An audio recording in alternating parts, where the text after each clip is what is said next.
Fadi Live, là où s'écrit l'influence. Qui maîtrise les récits façonne l'avenir. Bienvenue dans Fadi Live, le podcast qui explore comment l'IA, l'influence, la géopolitique numérique et les médias redéfinissent les dynamiques de pouvoir. Je suis Fadila Brahimi. J'accompagne dirigeants et organisations à affirmer leur influence et à construire un leadership adapté aux enjeux numériques. Dans Fadi Live, nous décryptons les transformations du pouvoir à l'heure des IA, des algorithmes et de la guerre des récits. Experts, décideurs et citoyens confrontent leur vision en live. Et vous, où vous situez-vous dans ce monde en mutation ? Allez, abonnez-vous et rejoignez le débat.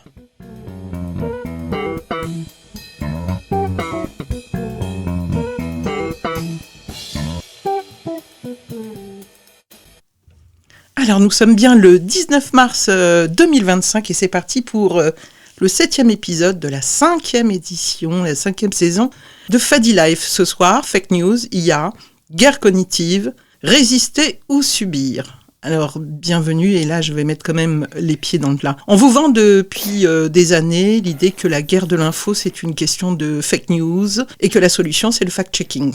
Mais si c'était aussi simple, on aurait déjà gagné. Le fact-checking, soyons clairs, sert surtout à rassurer ceux qui doutent, à donner des arguments aux convaincus et à éventuellement toucher quelques indécis. Mais il ne débunk absolument pas les croyances. Ce n'est pas un antidote magique. Alors le problème, c'est qu'on se trompe certainement de combat et qu'on ne regarde pas peut-être avec la bonne paire de lunettes. En tout cas, c'est ce que nos invités vont nous expliquer ce soir. Ce qui compte, ce n'est pas les fake news elles-mêmes, ce qui compte, c'est l'écosystème et le récit qui leur donne en fait du pouvoir. Alors les lignes de front ont changé, la carte de l'état-major aussi, les repères habituels ne suffisent plus. Les médias, les réseaux sociaux, les sphères politiques, où on oppose les uns et les autres et on polarise, on va dire, aussi les débats. Et les biais cognitifs qui ne sont pas non plus une question de niveau d'études ou de CSP, donc tout le monde y est soumis. Et au milieu de tout ça, on a des IA, des robots, les réseaux sociaux qui jouent un rôle d'accélérateur, les algorithmes. Je vous apprends rien là-dessus. Mais ce qui est important, c'est qu'aujourd'hui, avec l'IA, on ne se contente pas simplement d'analyser l'info. Elle produit, elle scénarise, elle alimente également le carreau. Donc tout ça, en fait, ce n'est pas de l'improvisation. Il y a des récits. Et surtout, il existe une véritable industrie narrative avec ses codes, ses routines, sa grammaire, qui dépasse en fait les frontières. Alors la question n'est plus de savoir comment lutter contre les fake news, mais comment reprendre le contrôle du récit. Et si on ne raconte pas notre propre vision du monde, d'autres le feront à notre place. Alors les auteurs, qui sont aussi les invités de ce soir, sont auteurs, on va dire, d'une tribune, une très très belle tribune que je vous invite vraiment à lire et que j'ai épinglée là-haut, « Gagner la guerre de l'information ». Et ils le disent noir sur blanc, il faut une mobilisation des imaginaires démocratiques et un retour aussi aux anciennes méthodes, on va voir aussi pourquoi. Alors, faut-il s'attaquer ou défendre ? Sommes-nous en retard ou déjà dépassés ? Ce soir, on va essayer de se poser en fait les vraies questions avec les 3 invités qui m'accompagnent et que je vais vous présenter de suite. Alors, je ne sais pas s'il est disponible de suite ou dans quelques minutes, mais on va tester. Emmanuel Rivière, bonsoir. Bonsoir, est-ce que vous m'entendez ? Ah, génial. Donc, vous avez réussi à vous libérer à temps. Avec grand plaisir. Merci beaucoup. Parmi vous. Politologue, spécialiste des dynamiques d'opinion et des perspectives collectives, il a dirigé Kantar Public et analyse depuis des années comment les récits façonnent nos démocraties. Ce soir avec nous également Xavier Bouvet. Bonsoir Xavier. Bonsoir Fadila. Qui est un expert en social media intelligence, donc spécialisé dans la veille et l'analyse de l'opinion en ligne. Exactement. Je crois qu'il y a quelqu'un qui tapote sur un écran, sur un clavier plutôt.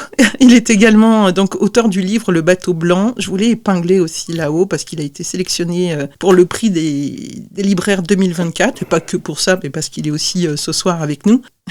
Et c'est un récit en fait de 5 jours cruciaux dans l'histoire de l'Estonie, et ça tombe très très bien parce que non seulement ce soir il est en Estonie, que dans la tribune vous faites un clin d'œil également à l'Estonie comme étant en fait, un exemple aussi dans la guerre narrative, mais que l'Estonie est souvent aussi citée en cas d'école en matière de gouvernance numérique. Absolument. Voilà. Benoît Telien, bonsoir. Bonsoir Fadila. Alors, un expert qui est reconnu en transformation numérique, ancien président du Conseil national du numérique et enseignant à Sciences Po, ses travaux portent sur l'impact des nouvelles technologies, sur la gouvernance et l'opinion. Vous l'avez déjà croisé dans FadiLive, et puis récemment aussi, exactement, tu es venu pour, je crois, pour les législatives de 2024 dans des débats transpartisans. Et puis récemment, le 13 mars, dans l'émission C'est ce soir, intitulée Trump, l'Amérique contre la science, j'ai également épinglé l'émission, donc ça c'est parfait. Petite annonce aussi, dernière minute, Benoît est également, enfin c'est pas dernière minute, mais qui est en lice pour la direction du cybercampus, ce qu'on appelle le totem de cybersécurité. Malheureusement, on peut pas voter, je crois.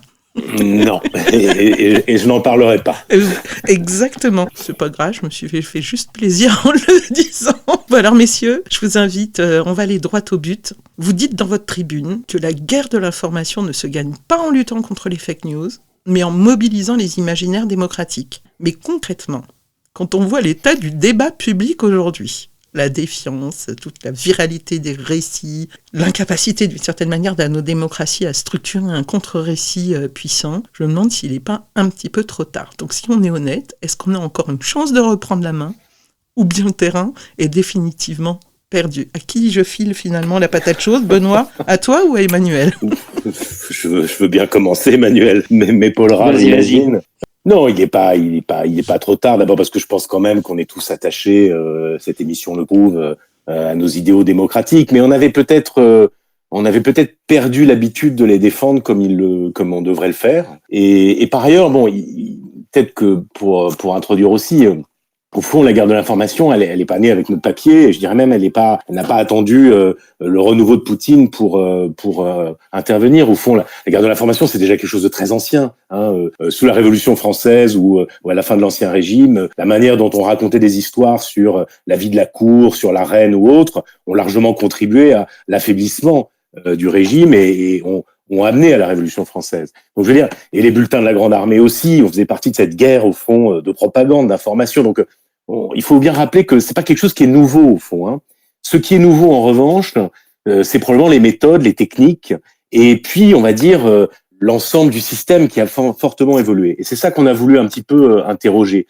Au fond, d'ailleurs on n'assène rien dans ce papier. C'est trois personnes qui sont autant citoyens qu'experts, qui essaient de se poser ensemble, qui sont, je crois, comme beaucoup de gens, sidérés par ce qui se passe depuis en particulier quelques mois aux États-Unis, mais ce qui se passe aussi depuis quelques années avec le contexte de la guerre en Ukraine. Et on voit bien que, et puis je dirais même depuis un peu plus longtemps, le sort de blues que des gens comme moi en particulier, qui ont beaucoup travaillé sur les questions de débat participatif, d'empowerment par le numérique, d'usage, on va dire, du web 2.0, qu'on vu dans l'émergence du web social une promesse de participation citoyenne, de démocratisation de la prise de parole, et puis qui ont vu progressivement cette réalité non pas complètement s'effacer, parce que c'est toujours là, on a toujours accès à de l'information, on a toujours de la capacité à pouvoir prendre la parole plus facilement qu'il y a 30 ou 40 ans.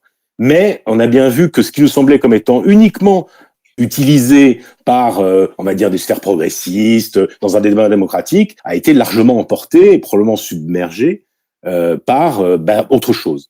Et donc, je pense que c'est un peu tous ces éléments-là qui nous ont amenés à nous poser des questions un peu essentielles. Et parfois, d'ailleurs, à remettre en cause des choses auxquelles on croyait. Voilà. Je crois que c'est vraiment ça pour nous. Et donc, si on s'est posé, c'est parce qu'on pense que l'enjeu, il est capital, il est essentiel. Je crois qu'on essaie de le dire. Alors, tu prends la question la plus difficile pour commencer, parce que autant on a mis beaucoup de poids et essayé de décortiquer un peu le contexte, autant que dans les contre-propositions qu'on fait, on donne des pistes, mais on donne pas, loin de là, des solutions clés en main, j'en ai bien conscience. Mais en tout cas, ce qui me semble, pour répondre vraiment précisément à ta question, non, je crois pas qu'il soit trop tard. Mais il est temps probablement de regarder différemment cette espèce de champ de bataille, parfois ce champ de ruines que l'on constate, que ce soit sur les plateformes sociales ou dans la sphère médiatique en général. Alors tu as raison, je pose une question d'emblée qui n'est pas de l'ordre, on va dire, quelque part, reprendre en fait les termes.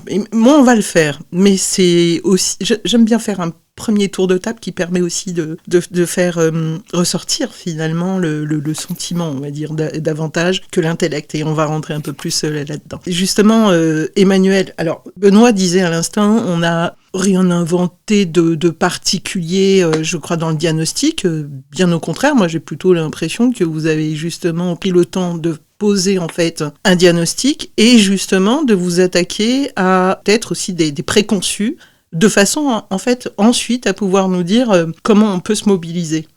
Oui, il y a un certain nombre de préconçus, et c'est peut-être d'ailleurs ces préconçus-là qui font parfois trop souvent imaginer que le combat est perdu d'avance. Et si vous voulez bien, je vais la prendre, cette question. Est-ce que c'est pas trop tard? Est-ce que le combat est pas perdu? En partageant, quelque chose que j'ai appris, hein, je vais le faire modestement, c'est quelque chose que je ne savais pas avant-hier, mais il se trouve que si j'ai failli arriver en retard, là, je suis très content d'être arrivé quasiment à l'heure, parce que j'intervenais à un débat sur la candidature moldave à l'entrée dans l'Union européenne, à la Maison de l'Europe de Paris. Et pour faire ça, je me suis penché sur ce qui s'était passé au moment du référendum et de l'élection présidentielle. L'élection présidentielle a été gagnée assez confortablement, encore que 55%, par la présidente Maya Sandu, pro-européenne. Le référendum, c'était ric-rac. La poursuite du processus d'élargissement a été approuvée par 50,5%. Est-ce qu'on est dans un contexte de guerre informationnelle? Ce que j'ai appris ce soir, c'est que la Russie, la Fédération de Russie, a organisé des centaines de voyages de prêtres orthodoxes pour venir à Moscou faire des stages où on expliquait comment expliquer à leurs ouailles comment voter et comment voter contre, évidemment, le fait que la République de Moldova rejoigne l'Union européenne. Donc oui, on est bien dans de la guerre informationnelle. La ministre qui était là expliquait que ces prêtres revenaient en Moldavie avec le maximum d'argent qui était possible d'avoir sur soi quand on traversait la frontière pour revenir de Russie en Moldavie. Oui, on est dans la désinformation. Et ce qui m'a frappé, moi, dans le travail que j'ai fait pour préparer cette soirée, c'est que j'avais entendu qu'au moment de ce référendum, il y avait un assaut de désinformation, de propagande, de dénigrement contre l'Europe. Et en fait, quand on regarde les enquêtes, c'est un peu le contraire qui s'est passé. L'opinion est devenue plus favorable à l'Union européenne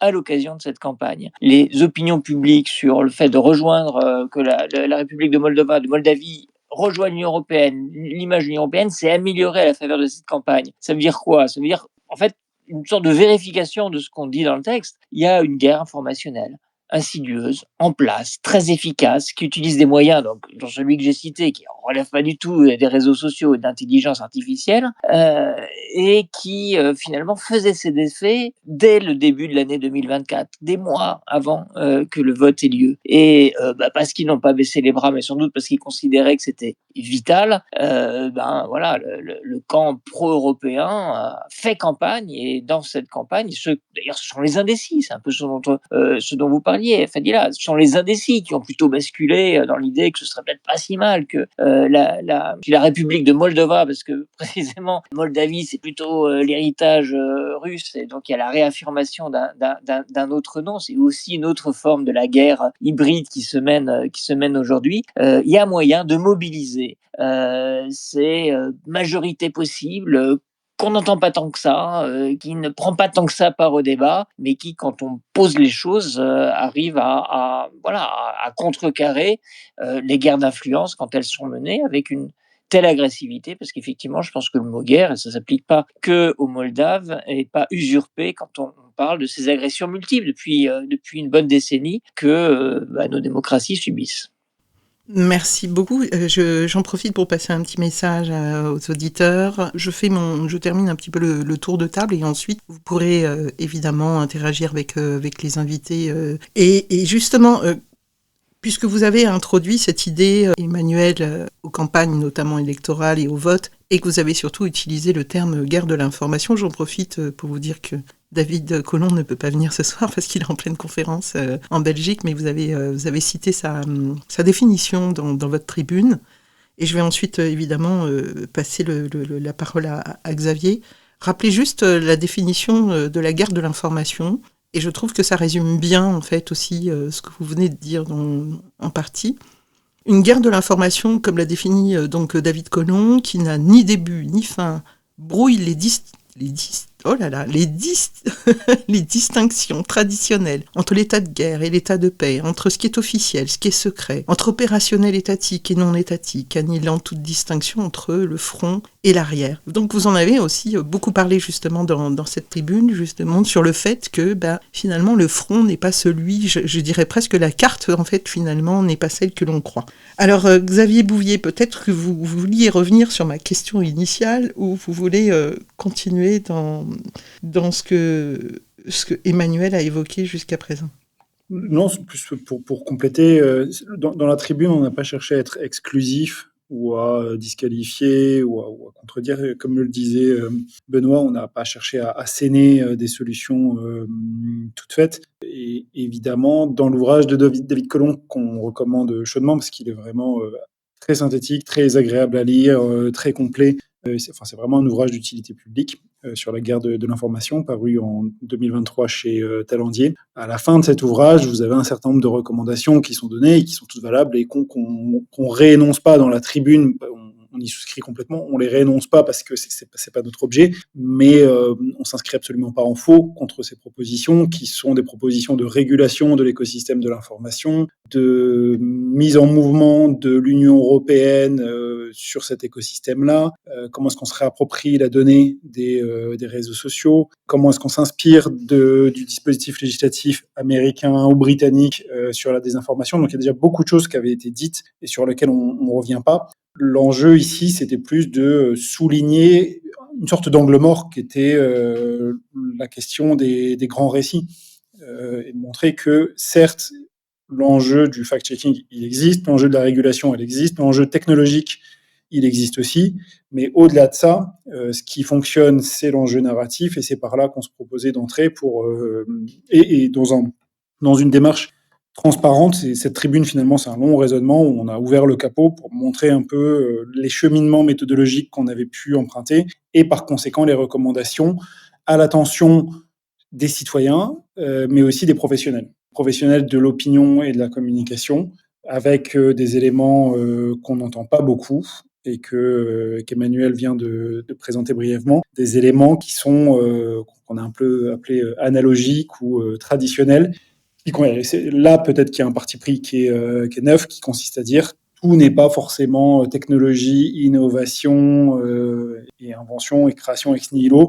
On a déjà des outils éprouvés qu'il s'agit de réemployer au service de ce combat-là. Et cette tribune, c'est une sorte de mode d'emploi, de solutions éprouvées à hybrider avec les ressources technologiques contemporaines au service de la lutte au-delà de la désinformation, contre la manipulation de l'opinion.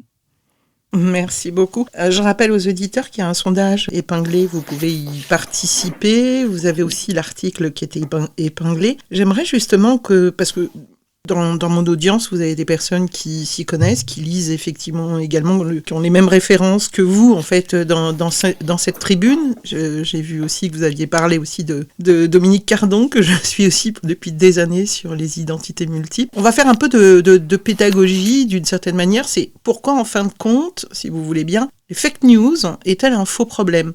C'est intéressant, en fait, de parler de cela parce que ça permet aussi de voir ce que vous avez démontré derrière, à la fois que le jeu des algorithmes de la modération, finalement, ont contribué, en fait, finalement, massivement à diffuser aussi ce qu'on appelle, finalement, de la désinformation, que les IA contribuent aujourd'hui en puissance 10, mais que, pour vous, en fait, la fake news, elle a aucun intérêt, parce qu'en fait, derrière, il y a un véritable écosystème et surtout, en fait, une industrie narrative. Est-ce que vous pouvez revenir là-dessus ? Je vais faire quand même un petit peu dans l'ordre qu'on a commencé tout à l'heure, ou est-ce qu'il y a quelqu'un qui soit c'est Benoît ? Oui, je veux bien.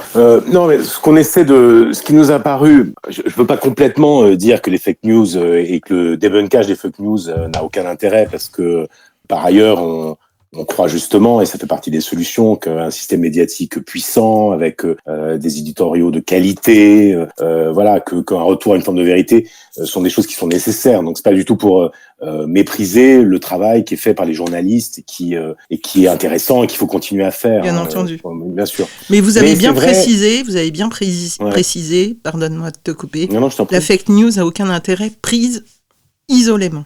En fait. Exactement. C'est surtout ça. Exactement. Et donc la fake news en elle-même, et je pense qu'en ce moment on en est, on le vit au quotidien en fait.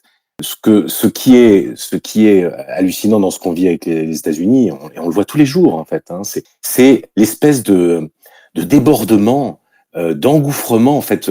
On est noyé chaque seconde, chaque minute, chaque heure par une nouvelle déclaration, et on sait plus, et on passe notre temps à réagir sur ce qui nous semble être un crime contre la vérité ou contre la morale ou contre au fond la manière dont on faisait du débat public ou de la politique il y a encore quelques années. Et c'est contre ça qu'on a envie un tout petit peu de faire une espèce de prise de conscience. C'est-à-dire que au fond, bien sûr qu'on peut le déplorer, bien sûr qu'on peut les contrer, les attaquer, mais est-ce que ça nous détourne pas de l'essentiel? Est-ce qu'au fond, à force d'y répondre comme ça en permanence, est-ce qu'on se trompe pas? Est-ce qu'au fond, la fake news, sa puissance, c'est pas tant de le faire à un moment donné et d'être réfuté. Est-ce que c'est pas plutôt une lente infusion? Et c'est ça qui nous a semblé puissant. Au fond, est-ce que c'est maintenant que ça se joue de savoir si ou non la Russie a été humiliée? Ou est-ce que c'était pas plutôt il y a depuis 5, 10 ans, 15 ans que progressivement le discours sur l'humiliation présupposée de la Russie par l'Occident s'est lentement infusé. Et je pense que c'est un peu ça qu'on essaie de pointer, de pas s'arrêter à l'écume des choses, de pas s'arrêter juste à ce qui se passe au quotidien et avec cette accumulation de fake news et de post-vérité, mais bien au contraire d'essayer de se mettre sur un temps long. Au fond, s'il y a bien une chose à retenir dans notre tentative d'explication de ce qu'on est en train de vivre, c'est bien de se dire qu'il faut se remettre sur des communications de long terme, de voir à quoi ça fait écho dans nos imaginaires, et que c'est vraiment une des solutions pour sortir de l'ornière dans laquelle on est. Oui, alors, Emmanuel, justement, que non seulement elle n'est pas isolée, la fake news, et Benoît vient de nous expliquer, en fait, de reconstituer ce qu'est une fake news et comment ça agit aujourd'hui, parce que c'est vrai que nous sommes effectivement pollués, mais surtout ce que vous expliquez aussi, c'est qu'elle s'inscrit, alors non seulement dans une industrie, mais surtout dans une scénarisation un peu à la Netflix, à savoir que pendant qu'on est en train de débunker, en fait, une fake news, le démoncage étant en fait prévu dans le scénario, on se retrouve finalement pris dans un filet où on n'arrive absolument pas à s'en sortir par le haut finalement. Oui, parce que d'une certaine manière, ce qui se joue aussi, c'est avant même la maîtrise du récit, c'est un peu aussi la maîtrise de l'agenda. C'est-à-dire, comme vous dites, le débunkage faisant partie du scénario. Et puis, ce qu'on essaie de démontrer, en fait, en tout cas, pas de démontrer, parce que, comme l'a dit Benoît, d'autres l'ont fait très bien avant nous, enfin de ramasser et surtout de récapituler pour en tirer des conclusions méthodologiques, c'est que les choses ne fonctionnent pas comme semblent penser le croire ceux qui mettent ça à l'agenda, et notamment à l'agenda politique et médiatique. Je trouve qu'il y a une petite déconnexion entre ceux qui ont pensé tout ça, décortiqué tout ça, qui ont parfaitement montré qu'en fait les mécanismes les plus vigoureux consistent à finalement nourrir des visions du monde avec des informations ou des fausses informations qui viennent alimenter et puis constituer des systèmes. Or, on a souvent l'impression qu'il y a une lecture qui reste un peu paternaliste, qui consiste à penser que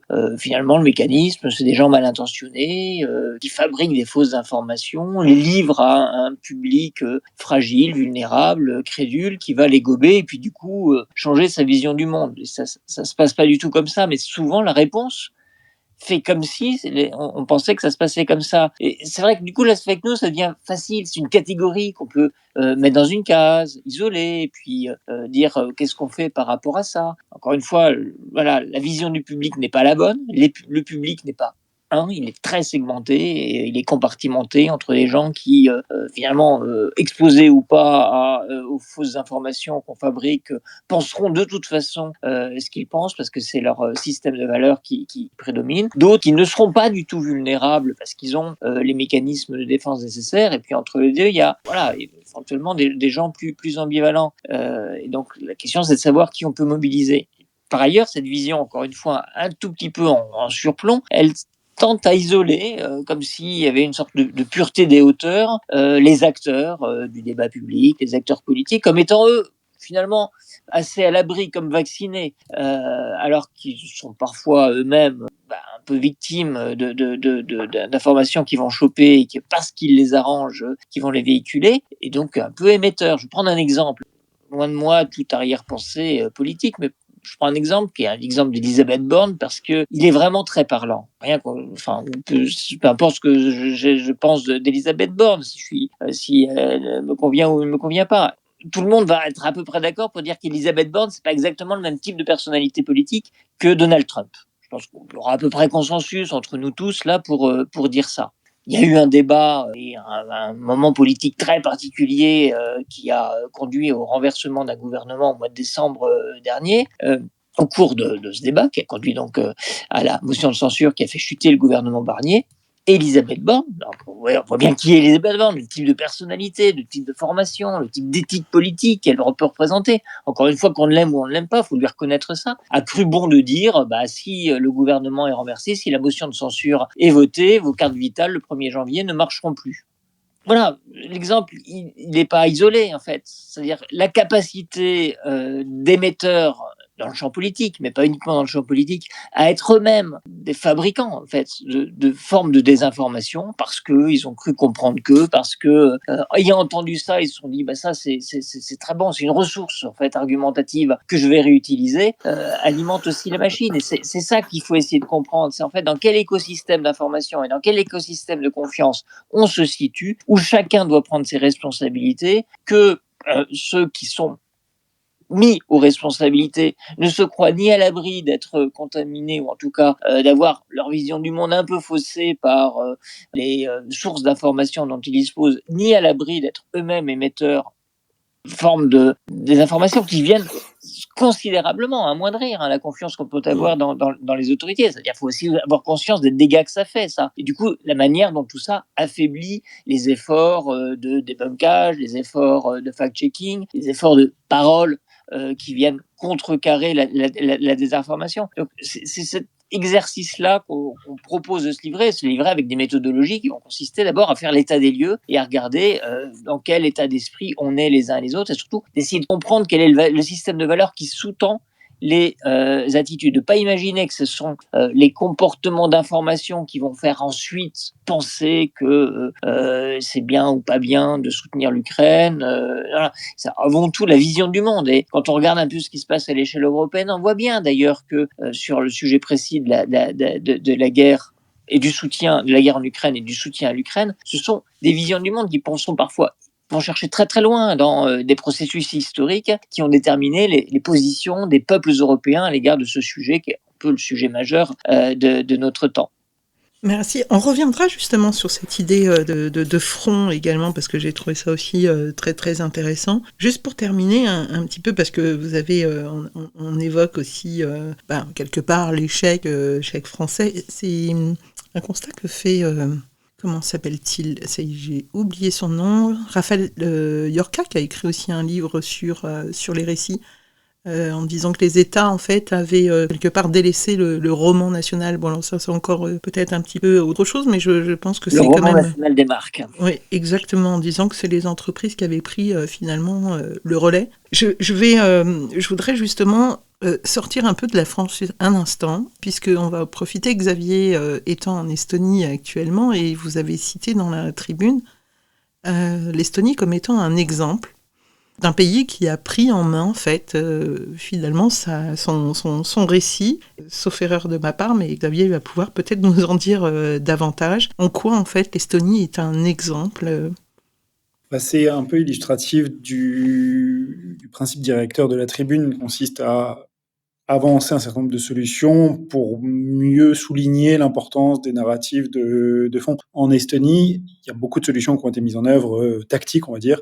contre la désinformation et les manipulations de l'opinion, par exemple, à un niveau similaire à celui de la seconde en France, donc autour de l'âge de 15 ans. Un cours de 25 heures sur médias et influence est obligatoire dans le tronc commun. Donc tous les lycéens estoniens sont formés à la question de l'écosystème médiatique, de l'influence médiatique et de la manipulation de l'opinion. Ça, c'est un premier élément.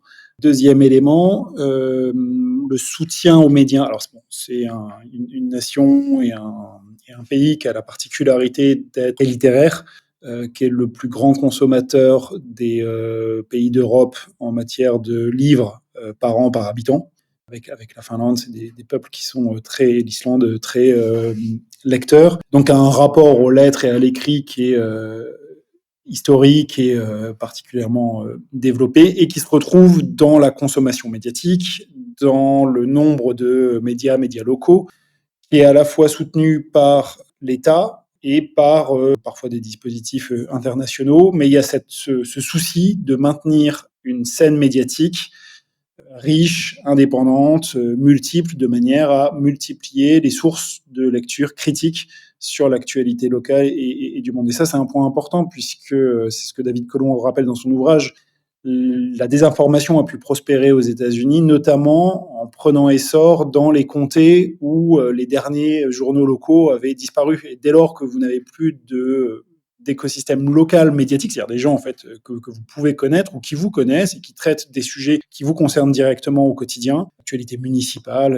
régionale, c'est beaucoup plus facile de faire prospérer de la désinformation ou de toucher les écosystèmes nationaux dès lors qu'il n'y a plus personne sur le terrain pour pouvoir attester et couvrir la réalité des faits. Donc tout ça en Estonie, ça a été, et comment d'ailleurs en Lettonie, en Lituanie, la vitalité de l'écosystème médiatique a bien été identifiée en plus de la formation. Vous rajoutez une troisième couche d'intervention contre la désinformation et les manipulations de l'opinion qui a été, comme en France, de procéder aussi à l'arrêt d'émissions d'antennes contrôlées par la Fédération de Russie et étaient délibérément émettrices de contenus désinformateurs ou de messages qui manipulaient les minorités russophones en particulier, et avec un historique assez net en Estonie, c'est quand, par exemple, en 2007, c'est un cas qui a été beaucoup couvert et beaucoup évoqué, donc qui vous dira peut-être quelque chose, mais en 2007, il a été décidé de déplacer la statue d'un soldat de l'armée rouge, une statue de bronze qui était devant la Bibliothèque nationale au cœur de Tallinn,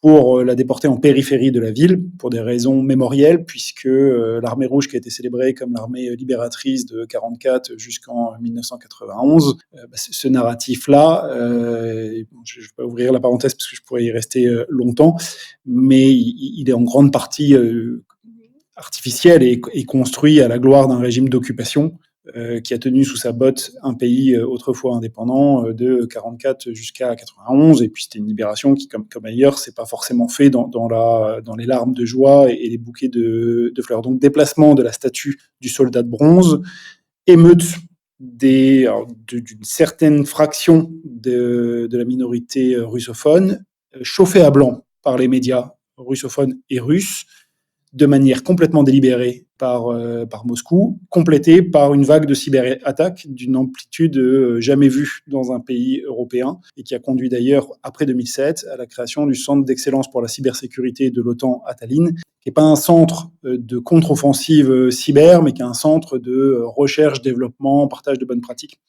cofinancé par l'OTAN.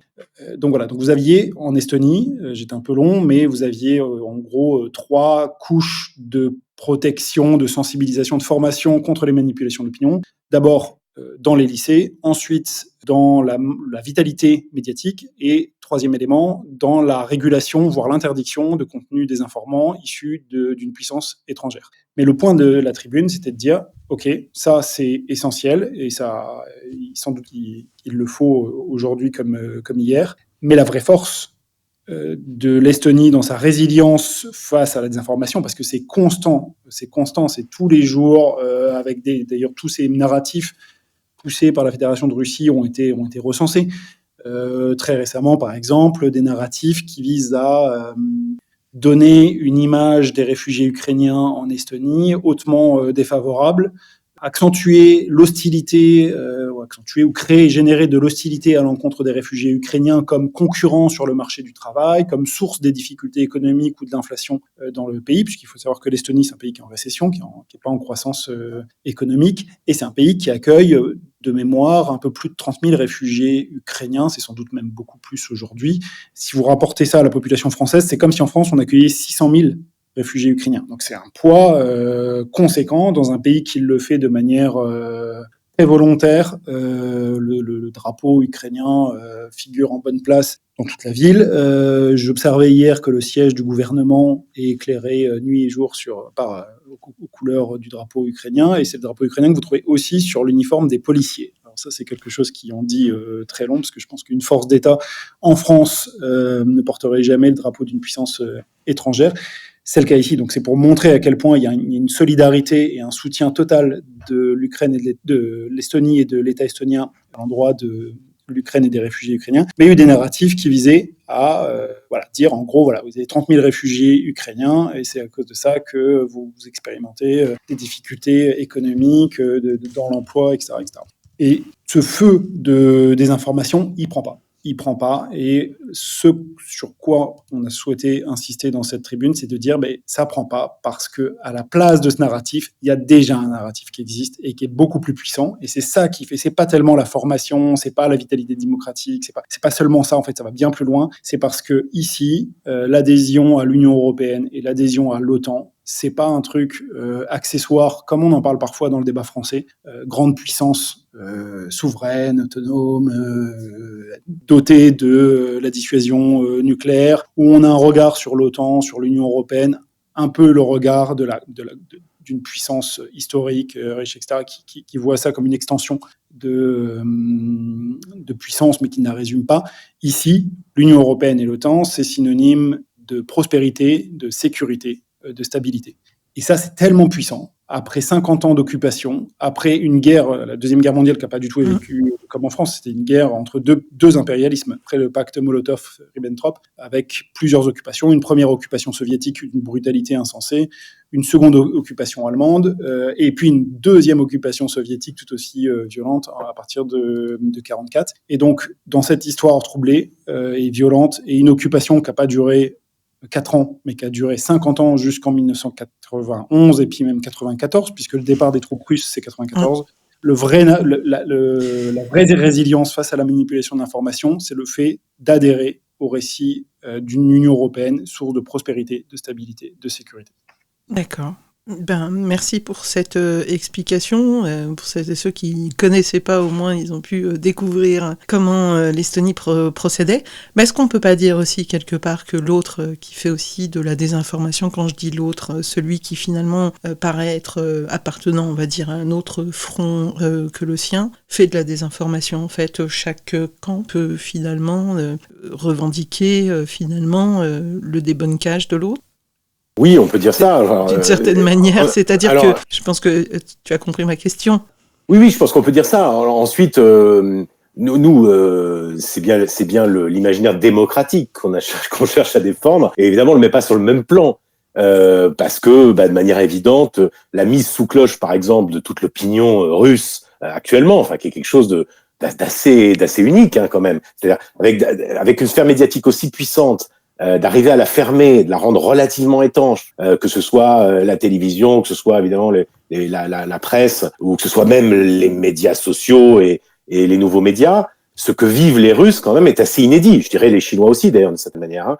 C'est quand même assez inédit et on sent bien que ça travaille.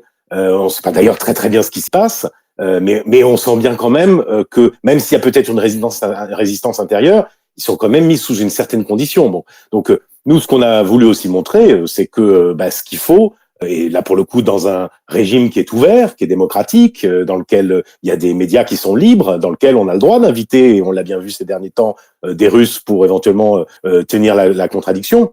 Nous, ce qu'on a voulu montrer, c'est que il y a des choses évidentes qui devaient peut-être être remobilisées. Bon, je pensais à quelque chose tout à l'heure en entendant la discussion. Typiquement, ça fait quelque temps qu'on entend que la presse est subventionnée en France pendant 50 ans. Elle l'est depuis, en gros, la Seconde Guerre mondiale. Depuis la sortie de la Seconde Guerre mondiale, la presse est encadrée et un peu subventionnée par la puissance publique. Bon, ça n'est que depuis assez récemment que c'est devenu un sujet du débat public, notamment sur les médias sociaux, qui tapent volontairement sur ça pour dire que c'est une presse qui en réalité est contrôlée, orientée, un instrument de propagande, etc. Typiquement, d'avoir déserté cette contradiction, de ne pas être venu au front pour dire non, ce qu'il faut et pourquoi on a besoin d'une presse libre et pourquoi, lorsque les modèles d'affaires sont attaqués, on doit quand même être là pour la soutenir, quelle que soit d'ailleurs son orientation, pour peu qu'elle respecte le cadre démocratique. Ben ça, c'est typiquement quelque chose qu'il faut plus faire. Voilà. Et je pense que c'est un peu tout ça qu'on essaie de résumer, de rappeler. Il y a plein de petites choses comme ça. Il y a plein de combats qu'il faut se mettre à mener à nouveau, voire quelquefois à les mener tout court parce qu'on avait oublié de le faire. Mais alors, ce que vous proposez, c'est de construire finalement un contre-récit. Et si on revient à votre exemple, Emmanuel, parce que vous avez parlé de la France tout à l'heure, aujourd'hui, on a quand même une France qui est divisée. Vous avez évoqué les fronts dans votre tribune. On peut évoquer le front Israël-Palestine, Ukraine-Russie, pour évoquer les guerres en fait actuelles. Comment peut-on, en fait, aujourd'hui, se dire que la France pourrait construire un récit qui pourrait être entendu et puis voire épousé par les citoyens quand on voit déjà que la France est divisée sur un certain nombre de sujets? Eh bien, peut-être déjà en interrogeant ce récit. La France divisée, polarisée, archipélisée, ce récit ultra dominant qui est alimenté par diverses sources. Une des premières fake news vraiment très installées, et je connais beaucoup de gens qui en sont un tout petit peu, de mon point de vue, qui n'est que mon point de vue, les victimes, c'est celle qui consiste à penser que la société, c'est comme ce qui se passe sur les réseaux sociaux. Absolument. Voilà, là on passe un super moment très agréable sur X, mais c'est pas que ça, X. Les utilisateurs réguliers de X, c'est à peine 10% de la population française. Mais il se trouve qu'il y a des acteurs, commencés par les acteurs de ce petit monde politique et médiatique, qui sont quand même très exposés à penser que ce qui se passe, c'est que la société française est comme ça. Quand on regarde, en fait, et quand on fait des analyses de la société française, moi je travaille beaucoup avec un institut de sondage qui s'appelle Cluster 17, qui analyse notamment la polarisation. On voit que sur les médias sociaux, on a en fait principalement la pointe avancée des trois pôles dominants qui construisent l'espace politique français, le centre autour d'Emmanuel Macron, la gauche, et donc dont la pointe avancée est plutôt quand même LFI, en tout cas la pointe la plus polarisée, et puis évidemment l'extrême droite et le Rassemblement national. Mais c'est une partie de ces trois pôles-là qui sont très actifs sur les réseaux sociaux, qui font le débat, laissant de côté, ce que montre très bien d'ailleurs avec d'autres études, un think tank qui s'appelle Destin commun, une forme de France silencieuse et un peu invisibilisée. Sauf que l'invisibilisation, là, concerne les individus plutôt modérés et plutôt soucieux de dépasser ce clivage. Et on a un certain nombre de paradoxes que, en quelques chiffres de sondage, je ne vais même pas les donner, je vais juste dire ce qu'ils racontent, ces chiffres. On est dans une France qui se vit comme polarisée. On est les derniers de la classe en Europe pour la réponse à la question « Les gens de ce pays ont beaucoup de choses en commun ».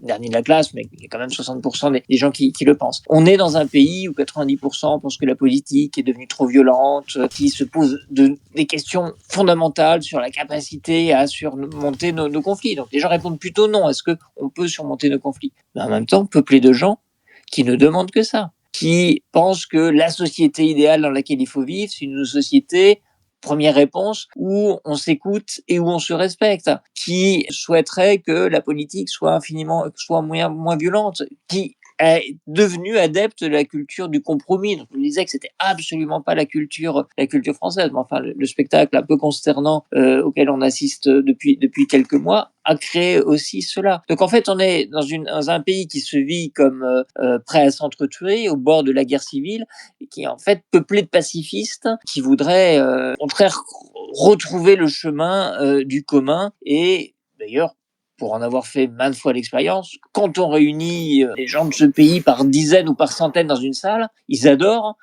confronter leur point de vue poliment, dans l'écoute et le respect, et constater que malgré des différences d'origine, de perspective, de point de vue, d'expérience, on arrive quand même à retrouver une manière de s'entendre dans l'intérêt commun qu'on arrive à redéfinir. Donc il y a déjà quelque chose qui n'est pas complètement perdu de ce point de vue-là, mais effectivement, la force de s'entendre asséner que on va vers une société de plus en plus fragmentée, de plus en plus archipélisée, de plus en plus individualiste, de plus en plus fragmentée, on n'y arrivera pas. En fait, non, il y a des leviers. Après, il y a un autre sujet qui est effectivement celui de la conflictualité. Et si on sort de l'Europe, ou plutôt si on prend une échelle européenne, c'est vrai que c'est un peu interpellant la question que vous posiez, Fadila, tout à l'heure. Est-ce que la perspective d'en face, si on peut définir un d'en face, en l'occurrence on a beaucoup parlé de la Russie depuis un moment, et pas pour rien, c'est effectivement qu'il y a aussi de la désinformation dont il serait victime la qualification d'agent de l'étranger. C'est un peu la réplique, quoi. C'est-à-dire l'impression qu'il y a une force hostile extérieure qui mobilise des moyens financiers, qui peuvent être d'ailleurs colossaux, pour tenter d'influencer. Et c'est là où effectivement on peut se demander à quel moment en fait on assume ou pas qu'on est dans un conflit symétrique. De mon point de vue, il l'est pas. C'est-à-dire qu'il y a des formes d'agression, de la guerre hybride, qui sont pour l'instant unilatérales. Mais s'il y a quelque chose qu'il faut assumer, sans doute, c'est effectivement cette guerre des récits. Mais ça suppose de retrouver ce récit collectif. Et je reviens à votre question initiale. Oui, dans nos sociétés, et la France est probablement une des plus compliquées, et dans les sociétés qui constituent notre univers de proximité, c'est-à-dire l'Union européenne, et d'ailleurs y compris certains États qui veulent rejoindre l'Union européenne, je parlais tout à l'heure de la République de Moldova, il y a cette faculté à retrouver du commun autour de choses extrêmement puissantes, de valeurs, ça aussi c'est quand même quelque chose qu'on oublie, c'est-à-dire que oui, on doit s'inquiéter de la fragilité de la démocratie. Enfin, l'attachement en Europe, de manière assez consensuelle d'ailleurs, aux grands principes de l'état de droit, la séparation du pouvoir, la liberté d'expression, l'existence de contre-pouvoirs, la possibilité de contrôler l'exécutif, une justice libre et indépendante, etc., sont extrêmement fortes. Donc, on a des valeurs, on a des références, puis par ailleurs une histoire commune qui est aussi, une culture qui est aussi imprégnée des éléments qui sont beaucoup plus forts qu'on ne l'imagine pour s'équiper dans cette guerre des récits. Je pourrais peut-être embrayer. Dans les années 80, on parlait beaucoup du microcosme politique. Il y avait même des hommes politiques d'ailleurs qui dénonçaient en disant c'est un petit monde parisien, etc. Je me demande d'une certaine manière si les médias sociaux tels qu'ils ont évolué, au fond, ne sont pas un peu devenus ce microcosme un peu hors sol, un peu déconnecté. Et au fond, à force de l'observer, parfois de le mesurer, c'est tout l'enjeu du social listening qui nous a dit et qui nous a appris beaucoup de choses à un moment donné. Nous, on pense que en fait, c'est devenu un miroir déformant et que il est probable que, au fond, nos élites, entre guillemets d'ailleurs, politiques, en tout cas, on va dire les sphères les plus militantes, ceux qui sont le plus engagés, au fond, se sont presque perdus sur ce champ de bataille, à croire que c'était là l'enjeu majoritaire, alors qu'en fait, quand on regarde et qu'on prend plus de recul, en fait, les gens, ils ont pas forcément envie de ça. Ça, je pense que c'est une leçon qu'il faut qu'on médite et d'ailleurs qu'on pratique d'une certaine manière. C'est-à-dire que qui peut aujourd'hui dire qu'il réfléchit vraiment ou qu'il se nourrit sereinement en allant par exemple sur Twitter, sauf dans des endroits un peu particuliers, comme on le fait là d'ailleurs ce soir, et qui n'est pas le Twitter normal. Au fond, aujourd'hui, la plupart des débats que moi je peux avoir, ou souvent, pas complètement, mais souvent de sources d'informations, de ce qu'on appelait hier la sérendipité, elle me vient de mes boucles WhatsApp. Elle me vient de mes messageries fermées ou semi-fermées, dans lesquelles je vais avoir au fond une sophistication sociale, dans lequel je vais pouvoir justement retrouver et partager des moments de débat apaisés, etc. Et au fond, quand on va sur des plateformes beaucoup plus ouvertes, on y va pour castagner. Et donc, il faut pas se tromper de combat. Il y a un endroit où il y a un champ de bataille, c'est peut-être pas là que se joue l'enjeu le plus important, mais c'est peut-être plutôt justement en amont, dans d'autres sphères, qu'on a commencé déjà à constituer. Ça, je pense que c'est une leçon aussi et que tout le monde probablement doit avoir en tête. J'en profite pour celles et ceux qui viennent de nous rejoindre. Que nous sommes accompagnés d'Emmanuel Rivière, politologue spécialiste des dynamiques d'opinion et des perspectives collectives, Xavier Bouvet, expert en social média intelligent spécialisé dans la veille de l'analyse de l'opinion en ligne, et de Benoît Thuélien, qui est expert reconnu en transformation numérique et ancien président du Conseil national du numérique, enseignant Sciences Po. Justement, Xavier, on parlait là de social listening, de social media intelligence surtout. Enfin, tous les paradigmes ont également sauté.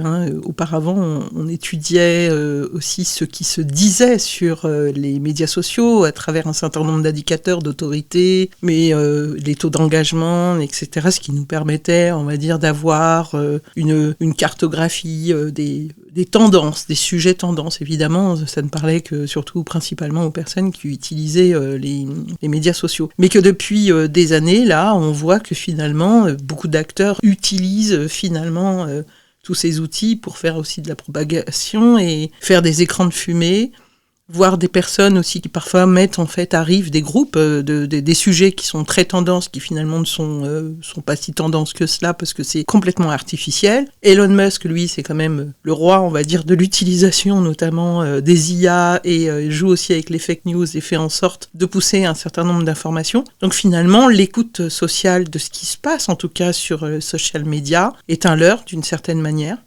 Oui, c'est un point sur lequel il nous semblait important d'insister, qui complète très bien ce que viennent de dire Emmanuel et Benoît. Il y a des réalités sociologiques à prendre en compte, une majorité silencieuse, des effets de distorsion. Et puis, il y a aussi le caractère qui est de plus en plus évanescent de ce qui se passe en ligne. Moi, je suis rentré dans ce métier on appelait ça à l'époque la veille de l'opinion en ligne, ensuite on appelait ça social media listening. Il y a eu plein d'appellations différentes, mais c'était toujours la même chose, c'est écouter ce que les gens disent spontanément sur les réseaux sociaux, de manière publique évidemment. Et à la fin des années 2000, on avait encore cette prétention dans Alors, à la fin des années 2000, on était plutôt dans la captation de signaux faibles, de tendances, de choses comme ça. Au début des années 2010, avec la massification des réseaux sociaux, le fait que les usages étaient largement répandus, qu'on s'en servait pour tout et rien, avec une multiplicité de réseaux sociaux qu'on commençait à domestiquer, à appréhender, pour tous les goûts, les généralistes comme les spécialisés. On avait à ce moment-là, au début des années 2010, la prétention, l'espoir, la revendication en tout cas, de capter un peu de l'opinion publique par l'observation en ligne, avec cet argument qui était de dire c'est super parce que la veille de l'opinion en ligne ou le social media listening, c'est un peu mieux qu'un sondage dans le sens où on écoute une opinion qui s'exprime de manière spontanée, non dirigée, charge aux analystes de capter ces éléments et par des méthodes qualitatives et quantitatives de recréer de la cohérence là où on voit que du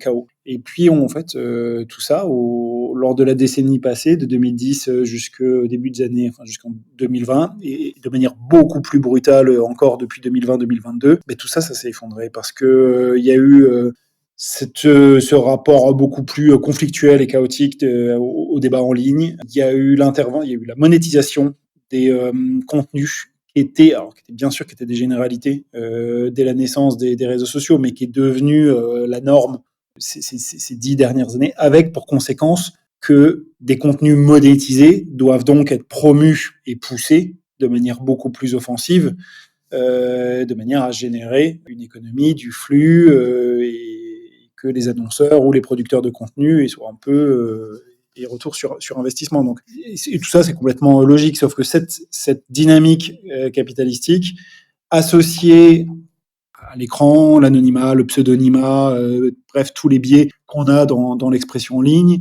la brutalisation relative du débat politique, des événements mondiaux, bref, il y a une sorte de tempête parfaite qui s'est créée à la fin des années 2010 et qui a complètement balayé tout ça. Et ces dernières années, on a encore des annonceurs qui nous demandent, ou des grands comptes qui viennent nous demander qu'est-ce qui se dit sur tel sujet. Voilà, je suis un acteur dans le domaine de, peu importe, la grande distribution, de la mobilité, des transports, de l'énergie, et j'aimerais bien savoir ce que les Français disent sur tel sujet en ligne. Et tous les professionnels du social media listening, quand on échange en off, au-delà des missions, en fait, on se rendait compte tous qu'on est en train de brasser du sable. C'est-à-dire que là où on pensait agripper quelque chose il y a encore quelques années, on pouvait tenir quand même des éléments un peu solides. Aujourd'hui, on n'est plus sûr de rien, c'est-à-dire qu'on ne sait plus exactement qui parle. La matière sociale en elle-même, c'est-à-dire les propos qui sont échangés sur les réseaux sociaux,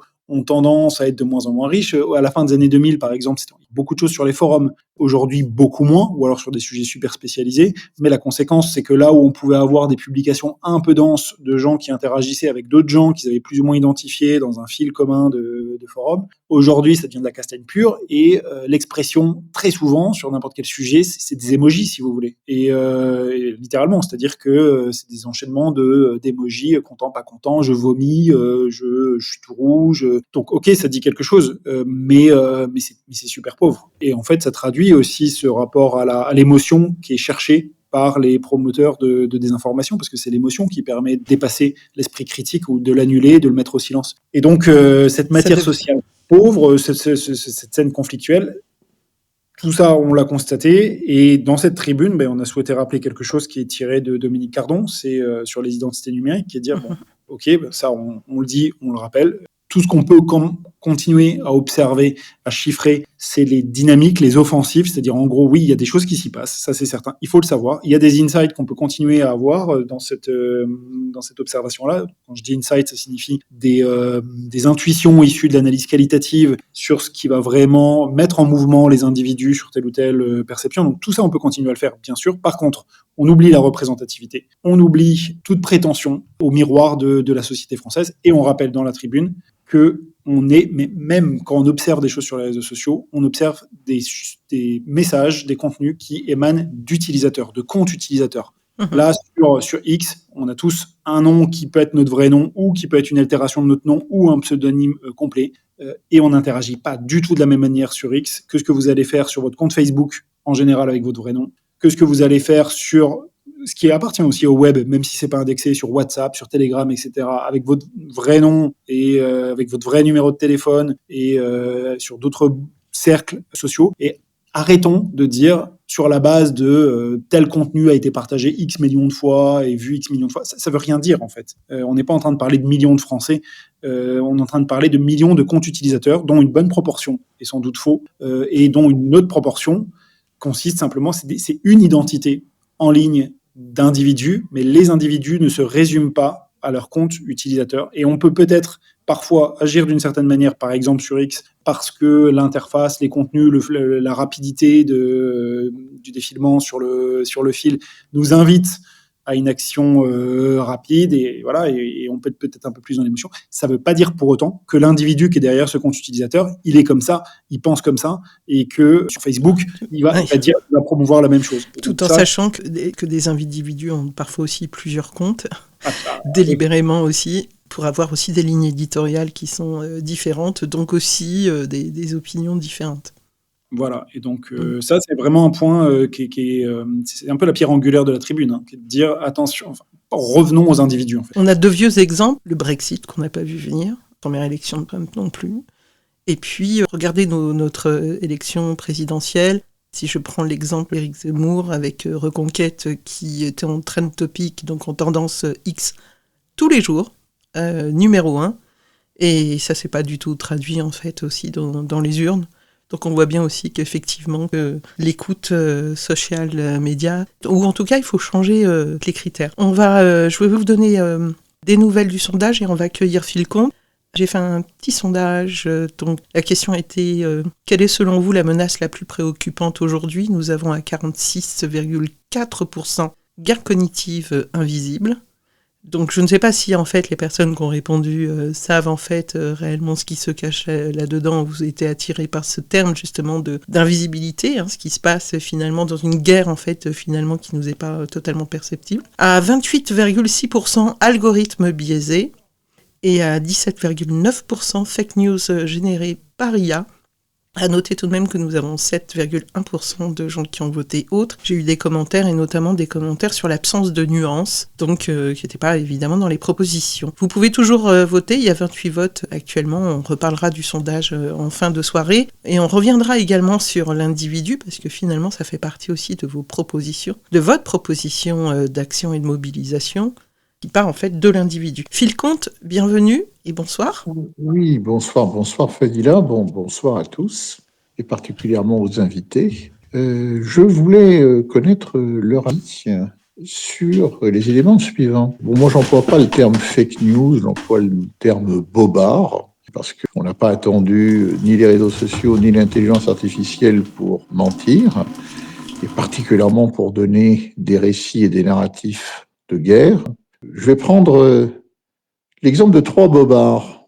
Le premier, c'est Timișoara, en 1989, au moment où il fallait présenter Ceausescu comme un vampire. Ils ont déterré des morgues, des cimetières, et puis ils ont dit, regardez, Ceausescu a tué tous ces gens-là. Et le monde entier a dit, ah oui, c'est absolument abominable, et a précipité la chute de Ceausescu. Puis, je crois que c'est à peu près un an et demi après, on nous a dit, mais vous savez, c'était pas vrai. Hein. Puis les gens l'ont plutôt bien pris. On dit, ouais, tiens. Ensuite, 10 ans après, en 1999, il y a eu ce qu'on appelle l'opération Fer à cheval, Kosovo. Les Lučeka kosovars avaient tué des Serbes, et puis on nous a montré ces cadavres de Serbes comme des cadavres de Kosovars tués par les Serbes. Et ça a permis l'intervention de l'OTAN qui a bombardé Belgrade, qui a tué plein de gens dans un train qui circulait, il y a eu, je ne sais plus bien, de 200 morts, un truc comme ça dont on ne parle plus du tout, pas grave. Parce qu'il y avait eu ce bobard de guerre, comme quoi les Serbes tuaient des Kosovars alors que c'était l'inverse. Et on a appris ça, que c'était faux, seulement 2 ou 3 ans après, dans un article du Monde diplomatique, qui disait que c'était quelque chose qu'avait construit le BND allemand. Bon, pas grave. Et le dernier en date, c'est en 2011, avec le bombardement de Benghazi, le fameux bombardement de Benghazi qui n'a jamais existé, et que Sarkozy nous a sorti pour pouvoir dire, voilà, il y a des rivières de sang en Libye, il faut intervenir, opération Harmattan, destruction, ce tyran abominable et tout. Bien entendu, il n'y a jamais rien eu à Benghazi. C'était faux. Alors, je me dis, mais finalement, il y aurait eu, en 2012, c'était déjà un peu le cas, vous allez me dire, il y avait déjà les réseaux sociaux, il y avait déjà l'ancêtre de Twitter, il y avait tous ces trucs-là, mais il n'y avait pas l'importance qu'il c'est aujourd'hui. Il y aurait eu à l'époque des gens, peut-être, je ne sais pas moi, des complotistes, hein, on ne sait jamais, hein, des gens qui auraient dit, mais attendez, moi je ne comprends pas bien, là, ça s'est pas passé comme ça. Auraient-ils été qualifiés eux-mêmes propagateurs de fake news par rapport aux bobards de guerre qu'on a voulu nous donner, ou aurait-il été entendu? Je ne sais pas. Moi, je crois que les histoires de dire aujourd'hui, on est en train, par une guerre cognitive, de vous faire croire des choses fausses et autres, je crois que, bien au contraire, une agora comme celle sur laquelle nous sommes, ça permet de discuter des bobards. Alors, dont sans doute d'en entendre, mais on en entend toujours. Nous avons, par exemple, sur C'est dans l'air, là, C'est à vous, je ne sais plus quoi, un truc payé par nos impôts, Madame Isabelle Lasserre, journaliste au Figaro, mais qui a son bâton de maréchal dans cette émission, qui dit, mais la guerre en Ukraine, c'est une chance inouïe, elle a même dit, pour les Ukrainiens, parce que au moment de la reconstruction, ils n'auront plus de passoire thermique. Voilà. Alors, quand on entend ça sur les plateaux de télévision officiels, peut-on s'offusquer d'entendre des choses parfois qui dépassent un peu les bornes sur les réseaux sociaux? Moi, je crois que le plus grave, ce sont les mensonges officiels, bien plus que ceux que l'on peut entendre de la part de citoyens. Merci beaucoup. Qu'en pensez-vous? Moi, je veux bien commencer à répondre et je vais vous donner raison sur au moins un point. Oui, je pense que la parole publique des démocraties qui parfois a véhiculé des mensonges a beaucoup abîmé ce que sont nos démocraties. Pour prendre un exemple que vous n'avez pas pris, la guerre en Irak, par exemple, eh bien, elle nous pose aujourd'hui, et je pense que c'est un lourd passif dont nous héritons. Mais vous le dites vous-même, le temps, que ce soit avec les médias sociaux ou sans d'ailleurs, le temps, et le temps long on appelle toujours à essayer de se référer, d'une certaine manière, nous aide à mieux comprendre Timișoara. Ça a été débunké, et aujourd'hui, il y a peu de gens encore qui croient que le programme irakien d'armes de destruction massif était avéré lorsque on l'a prétexté pour intervenir en Irak. Donc, quand même, il y a dans nos société démocratique de quoi pouvoir, sur le temps long, désamorcer, vérifier, etc. Donc, et par ailleurs, c'est pas moi qui vais vous dire le contraire que l'émergence d'Internet, l'accès à l'information, le débat en ligne, ne nous a pas apporté quelque chose. Bien sûr, vous avez entièrement raison, c'est une avancée démocratique sans précédent. Mais il faut quand même voir que ça, c'était la première phase qu'on a vue et qui reste vraie, même si elle s'est largement modifiée. Hein, encore une fois, je pense qu'aujourd'hui, on débat beaucoup moins bien sur les plateformes sur lesquelles on débattait très bien il y a encore quelques années, et que on se réfugie dans des petites sphères. Hein, donc ça veut dire quelque chose quand même. Et que par ailleurs, il y a quand même beaucoup de théories du complot, des choses un peu farfelues qui circulent beaucoup. Il y a les deux en fait. Hein. On dit souvent que la technologie est neutre, que c'est à la fois un poison et un contre-poison. Je suis très adepte au fond de ces concepts. Non, mais c'est également un point qui est largement évoqué par David Colomb sur le fait qu'il n'y ait pas d'exclusive effectivement de tel ou tel régime sur le maniement de la désinformation ou de la manipulation d'opinion, mais voilà, c'est ce que disait Benoît.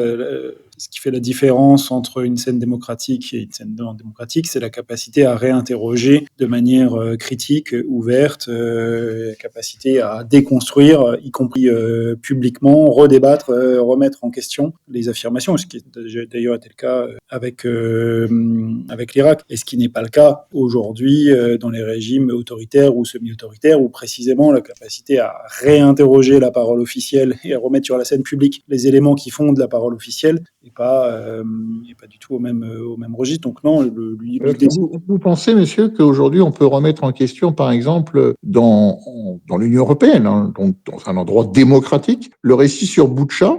Vous pensez que c'est possible?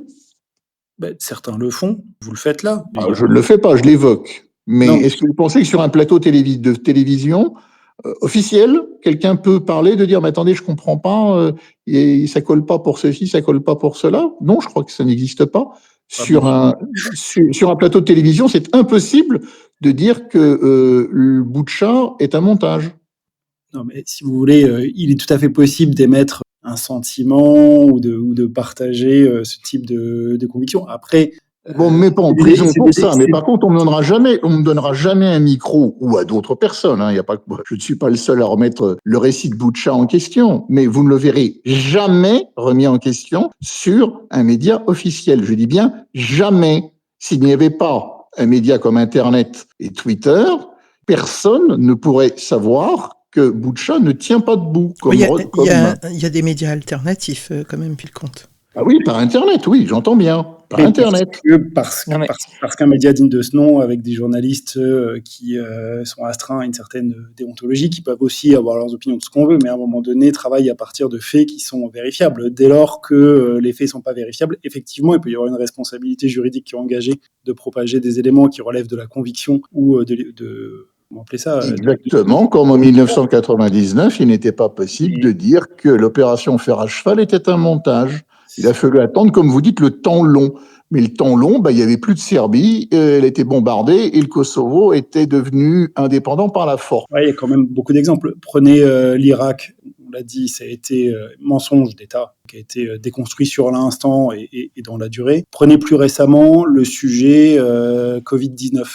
Alors, je suis pas au point sur les derniers éléments sur l'origine de la pandémie. Je ne sais pas exactement où est-ce qu'on s'en est arrêté dans les investigations, mais il y a eu des hypothèses contraires un peu dans tous les sens qui ont été évoquées en 2020, et aujourd'hui, je crois en tout cas il y a quelques mois, des hypothèses qui avaient été considérées comme farfelues en 2020 étaient réexaminées de manière très sérieuse. Par exemple, l'hypothèse que ce soit sorti du laboratoire de Wuhan. Alors je parle ça sans être spécialiste du sujet, donc je vais le faire avec vraiment beaucoup de précautions et de réserve, mais juste pour donner un exemple d'une vérité, d'un scénario en tout cas qui a été retenu en 2020, qui a été complètement réinterrogé manifestement dans les années qui suivent.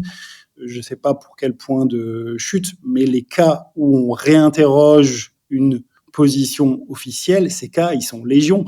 La seule limite, c'est que tout n'est pas non plus sujet à réinterprétation, tout n'est pas sujet à scénarisation, et que oui, il y a des éléments, des drames qui sont basés sur des éléments qui ont été vérifiés, revérifiés, survérifiés, et sur lesquels l'affirmation contraire ne relève plus de la recherche d'une vérité dans le cadre de transparence démocratique, mais de l'assertion de visions pompeuses. Mais je pense qu'en démocratie, sur beaucoup de choses, y compris des vérités présentées comme des vérités d'État ou une parole officielle, on passe notre temps à les réinterroger. Et vous avez sur la scène politique française ou européenne, toutes les vérités émanant de gouvernements sont en permanence interrogées et débattues. La seule contrainte, le seul fil à plomb finalement, c'est la capacité fonder ces positions sur des éléments qui soient vérifiables. Merci beaucoup, Xavier. Il y a trois personnes qui nous ont rejoints et qui lèvent la main. Donc, on va faire circuler la parole. Merci, Phil Comte, pour votre point de vue. Alors, j'espère que je vais bien prononcer parce qu'à chaque fois, j'ai une hésitation. Du coup, je bute sur le nom. Oyan Hart. Bonsoir, bienvenue. Oyan. Je veux absolument déformer. Bonsoir, merci de revenir dans ce space et bienvenue. Merci à vous tous pour le space. Alors, j'ai pas pu écouter pendant 10 minutes, un quart d'heure, parce que j'étais occupée avec quelqu'un. Alors, je sais pas si on a parlé de ça, vous me direz. Mais moi, il y a pas longtemps, j'ai regardé un film sur Netflix qui s'appelle Goliath sur les pesticides. Bon, j'ai appris beaucoup de choses. Appris, je sais pas. Disons que ça a conforté certains de mes points de vue. Et je sais pas si vous en avez parlé aussi, justement des politiques et des lobbies qui utilisent les réseaux sociaux avec. On parlait tout à l'heure de comptes personnels, mais avec des comptes, je sais pas si on appelle ça des bots qui sont là exprès pour diffuser aussi des fake news. Voilà. On a évoqué très, très brièvement, mais on peut rappeler justement qu'aujourd'hui, justement dans cette guerre, il y a multi-acteurs dans cette guerre cognitive. Je ne sais pas si Emmanuel ou Benoît peut juste... voilà.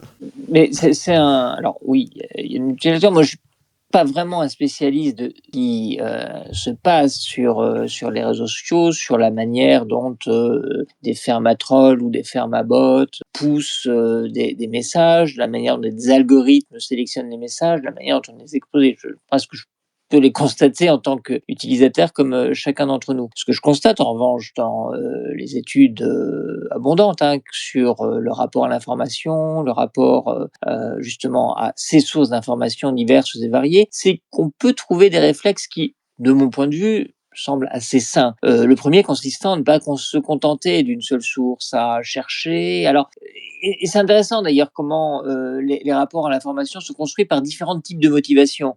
Évidemment, l'envie d'être au courant, de comprendre, mais aussi l'envie de pouvoir se forger sa propre opinion, qui devient quasiment au même niveau que d'être informé sur ce qui se passe d'important dans le monde et d'en comprendre les mécanismes. On voit bien qu'il y a quelque chose qui relève aussi de la volonté d'être équipé, d'être armé dans un processus discursif, de débat, etc., et y compris ne pas être complètement passif par rapport à l'information. Mais dans ce contexte-là, ce qu'on observe, c'est quand même une grande méfiance à l'égard de l'information proposée par les médias sociaux, un sentiment très largement partagé par près de 70% des Français que ce sont des espaces dont il faut se méfier, où on est plus exposé qu'ailleurs à de la désinformation, c'est-à-dire de la falsification des faits, avec d'ailleurs parfois, on cite de manière un peu alarmante le nombre de jeunes qui s'informent principalement sur les réseaux sociaux. C'est vrai. Chez les moins de 25 ans, c'est la première source. C'est là qu'ils vont aller, c'est le média, le moyen par lequel ils vont s'informer. Mais pour près de la moitié d'entre eux, c'est en allant chercher des sources de nature journalistique. Et en premier lieu, les grands médias, et puis quelques journalistes alternatifs. Mais donc, il y a bien cette question-là, mais qui renvoie au débat précédent.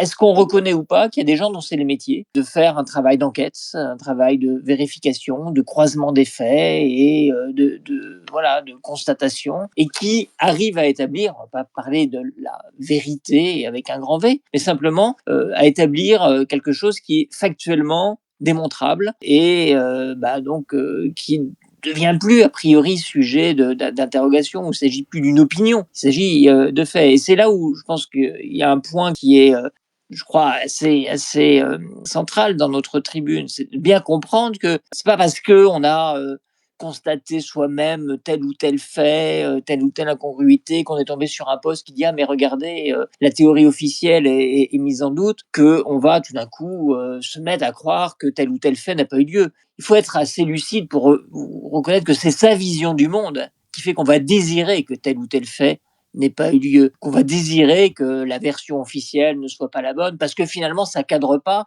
avec ce qu'on a envie. Et je dis ça en me l'appliquant à moi-même, c'est-à-dire que finalement, ça fait partie de ces biais cognitifs dont il faut arriver à prendre la mesure et qui font que on va aller assez facilement se précipiter vers quelque chose qui nous offre une prise, parce qu'on a envie que les choses se soient déroulées comme ça, on a envie, dans une vision parfois aussi un peu manichéenne, que le camp du bien soit celui-là et que le camp du mal ce soit celui-là. Et du coup, on est à ce moment-là prêt à aller rentrer dans ces boucles, hein, et les boucles nous mettent facilement dans une conviction parce qu'on est dans l'abondance des éléments qui vont nous confirmer notre vision du monde. Mais c'est dans ce sens-là que la plupart du temps ça se passe. En fait, c'est le principal biais, c'est le biais de confirmation. Donc, forcément, quand il y a beaucoup d'éléments qui sont introduits dans des vecteurs, et vecteurs que sont les réseaux sociaux permettent finalement, parce qu'ils ont cette plasticité, cette vulnérabilité, cette capacité à y entrer et à y produire des contenus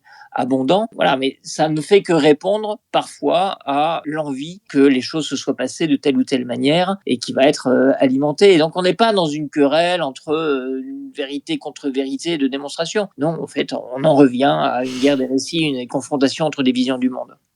Merci Emmanuel. Si je peux me permettre, Fadila, oui, une conclusion de 3 secondes. Oui, je voulais donner juste un exemple récent parce qu'on m'a posé la question le 8 mars, pourquoi Nemesis était en trend topic sur X très tôt le matin. Et donc j'ai tout simplement expliqué que il s'était tout simplement organisé très tôt, dès 7h, 7h30, à plusieurs, à l'aide de robots certainement aussi, créer en fait des posts en masse sur un temps déterminé, ce qui a poussé en fait Nemesis en tendance. Et puis après, il y avait les gens qui réagissaient, qui répondaient ou qui manifestaient, on va dire, soit leur soutien, soit leur désaccord, et même ceux qui ont manifesté leur désaccord ont contribué à faire monter, en fait, tout simplement le compte dans les tendances. Donc ça, c'est une mécanique algorithmique, tout simplement. Alors, c'était quoi ton dernier point? Et puis après, il y a Eric Maes qui attend.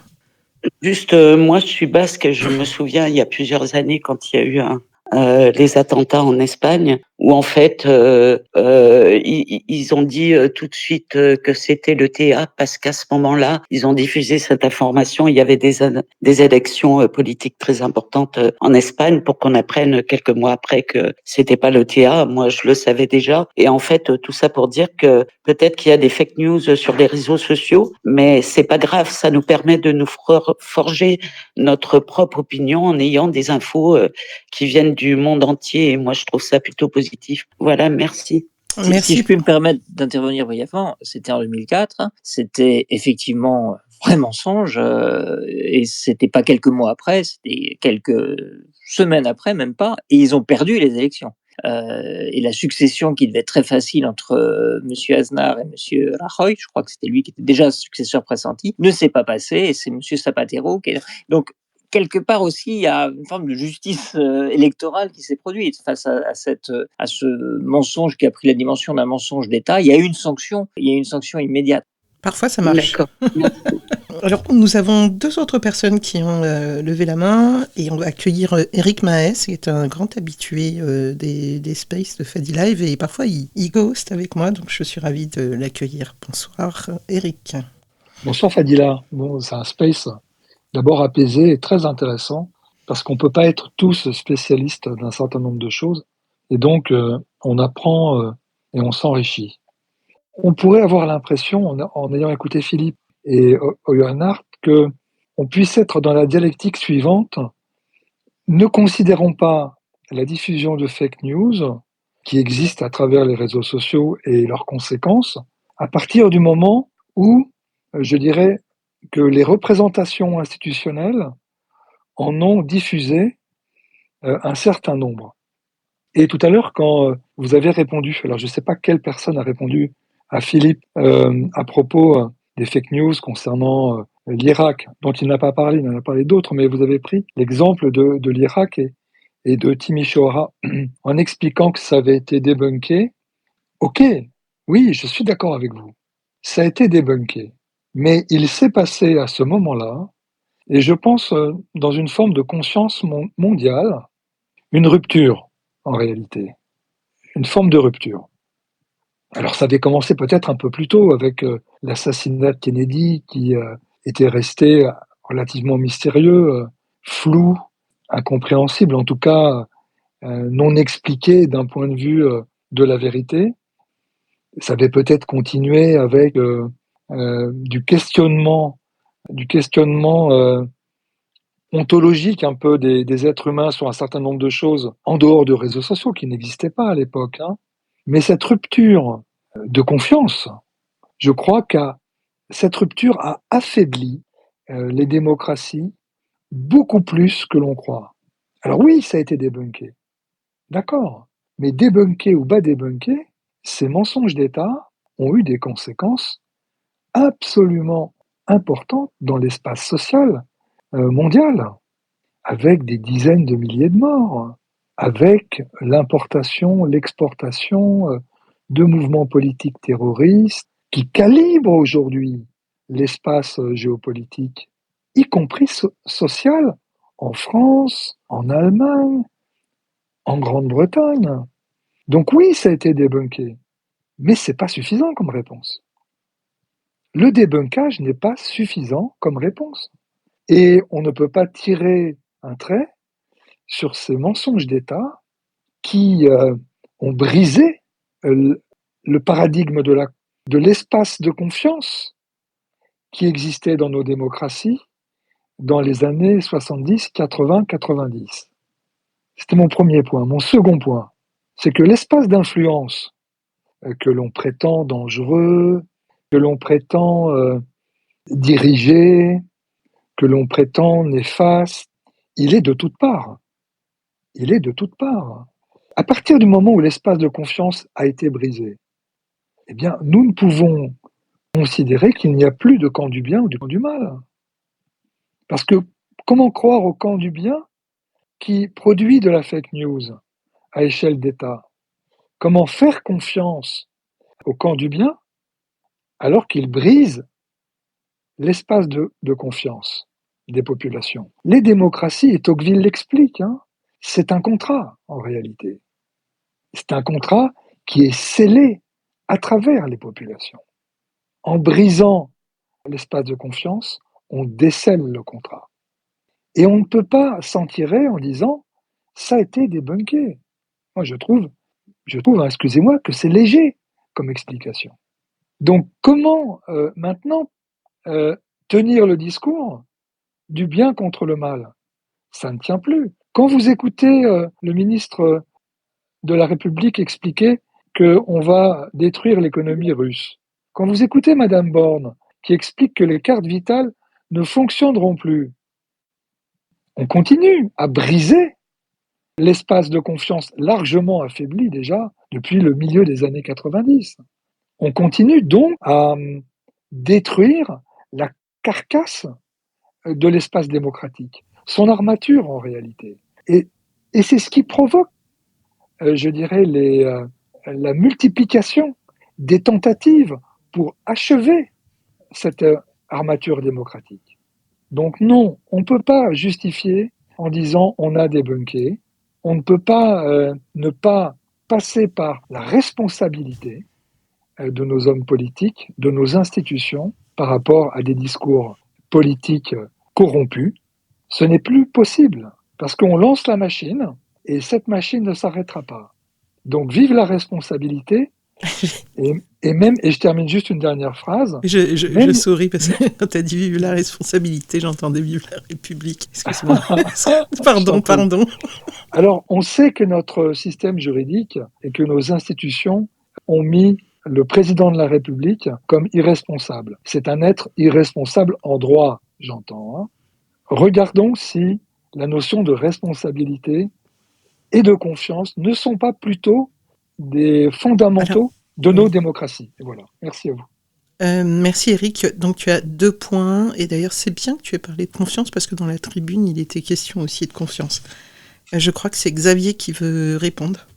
Non, mais rapidement, il ne s'agissait pas de dédouaner qui que ce soit et puis de, donner quitus au camp du bien en ouvrant les guillemets. Déjà, c'est pas la manière dont on aborde le débat, le bien contre le mal. Et l'exemple de l'Irak, il n'a pas été évoqué pour dire c'est bon, c'est réglé, il n'y a pas de problème. C'était simplement pour, dans le cadre de la conversation précédente sur régime autoritaire versus démocratie, qui tous deux peuvent être sujets à la désinformation et au mensonge d'État. Ça a été bien dit. C'est comment est-ce que ça se passe dans l'un ou dans l'autre, pour montrer que théoriquement, dans un cadre démocratique, si ce cadre démocratique est sain, et précisément avec les ressorts que vous avez évoqués, c'est-à-dire la responsabilité individuelle, théoriquement, ça doit encore pouvoir être déconstruit et réinterrogé.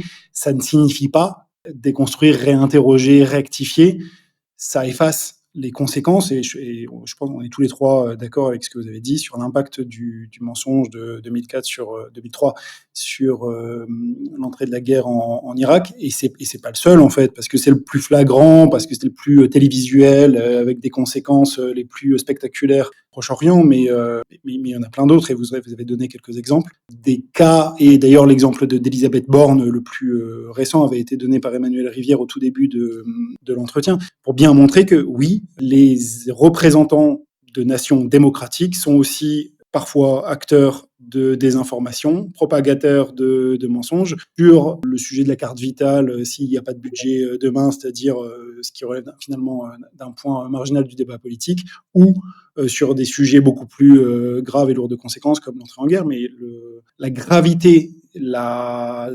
durabilité de ces conséquences, personne ne les remet en cause, absolument pas. Simplement, préciser que la nature d'un régime démocratique, c'est encore de pouvoir précisément réinterroger tout ça. Et après, on fait avec les conséquences. Et voilà. Et les démocraties ne se portent pas bien, évidemment. Le lien de confiance que vous évoquez, évidemment, il est altéré. Donc, il n'y a pas de retour à l'équilibre. Il n'y a pas de retour à une forme de pureté immaculée dans le camp occidental et démocratique. C'est absolument pas le propos. C'est juste de dire qu'en théorie, on a encore des mécanismes du débat public et du juridique qui doivent permettre de débattre en transparence de ces éléments-là, là où, dans le cadre d'un régime autoritaire, le débat public sur cette vérité d'État, pas avoir la même liberté. Donc les conséquences et l'altération du lien existent tout autant. Simplement, il n'y a même pas la capacité théorique à le réinterroger. Mais voilà, aujourd'hui, je pense d'ailleurs c'est un danger, il y a plusieurs dangers qui guettent le débat public, c'est de penser le bien contre le mal, c'est aussi d'utiliser les références et les catégories du passé pour qualifier les attitudes du présent.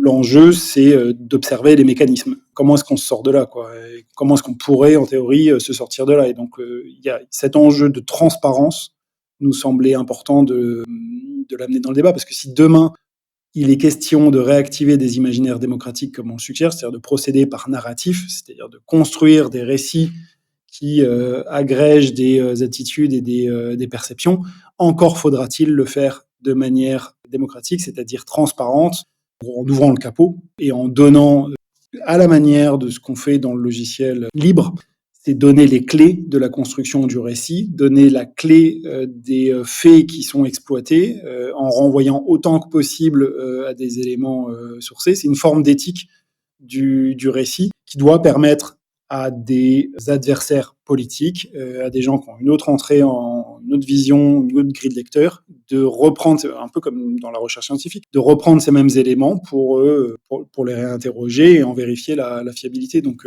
voilà, c'est juste ce que je voulais observer. Moi, je souscris à beaucoup de ce qui a été dit, absolument. C'était pas du tout le propos de dédouaner ou d'effacer la gravité de mensonges d'État qui ont pour conséquence l'entrée en guerre et effectivement et avec des conséquences jusqu'aujourd'hui. Dans la pratique du pouvoir par Donald Trump, il y a une continuité totale entre 2003 et 2025 à cet égard.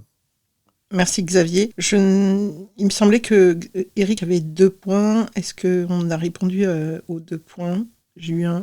Oui, c'était sur la Ouais, c'est bon. confiance et la responsabilité. C'est-à-dire que à partir du moment où vous brisez l'arc de confiance, vous brisez, je dirais, le cœur battant du contrat démocratique. Et je crois, malheureusement, je crois que on est passé de l'autre côté. Ouais. Parce que on va avoir une démocratie qui va se tendre. En se tendant, elle va tenter de se sauver. On parle d'autonomie relative de l'État en sociologie politique. Ça veut dire qu'elle va se couper d'une forme de réalité, estimant qu'elle est dans son bon droit. Et Eric, continuer, et avoir le risque de continuer à tenir parfois ce type de fake news pour justifier de sa propre existence. Et à mon sens, la confiance peut sembler être cassée. Je ne le souhaite pas, hein, mais semble être cassée. Et c'est si juste que c'est d'ailleurs le dernier paragraphe de la tribune s'appelle Faire confiance, et ça porte précisément là-dessus. Et on prend appui sur une citation de Marc Bloch, qu'on applique aussi en tout cas comme source d'inspiration sur la situation présente. C'est de montrer qu'effectivement, avec tout ce que ça comporte comme risque, faire confiance, c'est toujours une prise de risque, mais c'est aussi l'invitation démocratique à tendre la main dans un débat, une dialectique, force contraire. C'est d'ailleurs le point qu'avait fini par, ça me fait penser à ça, qu'avait fini par remporter sans doute la Révolution française des années 1789 à 1792, qui avait cette conception dans le débat public, la contradiction était interprété comme le symptôme d'une maladie du corps social. C'est-à-dire qu'à partir du moment où il y a de la contradiction, il y a du débat, il y a du chaos, ça veut dire qu'il y a quelque chose qui cloche. Et qu'un corps social sain, c'est un corps social qui s'exprime de manière uniforme, claire, dans une approche pas loin du populisme au final. Et ça, c'est quelque chose qu'il faut qu'on arrive à retrouver. C'est d'accepter que le compromis et la dialectique, c'est au cœur de la nature de nos régimes, et que l'expression monolithique d'une composante du corps social n'est pas, loin, au contraire, n'est pas un signe de santé, de vitalité démocratique. Alors, messieurs, nous abordons le dernier quart d'heure, donc j'invite vraiment tout le monde à tenter d'être le plus synthétique possible. Je vous rappelle que nous sommes avec Emmanuel Rivière, qui est politologue spécialiste des dynamiques d'opinion et des perspectives collectives. Xavier Bouvet, qui est expert social media intelligence spécialisé dans la veille et l'analyse de l'opinion en ligne, ainsi que Benoît Attelien, qui est un expert transformation numérique, ancien résident du Conseil national du numérique et enseignant également à Sciences Po. Nous avons 2 personnes qui nous ont rejoints, donc nous avons Aimable. C'est Aimable en général. Bonsoir et bienvenue. Je crois que c'est la première fois que je vais entendre votre voix. Bonsoir, oui, je crois que c'est la première fois que j'interviens sur votre space. Oui.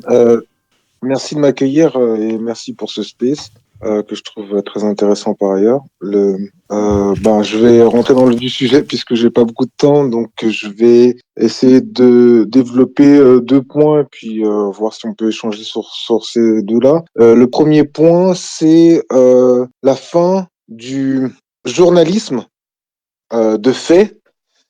Présente des faits du gatekeeper en fait, qui est là pour trier les faits et nous les amener de manière à ce qu'on puisse comprendre une situation. Je pense que de plus en plus aujourd'hui, les gens veulent être divertis et c'est ça qui fait la force. Si je dois regarder Candice Owens, je sais qu'elle n'est pas très appréciée. Moi, je la suis un peu de loin.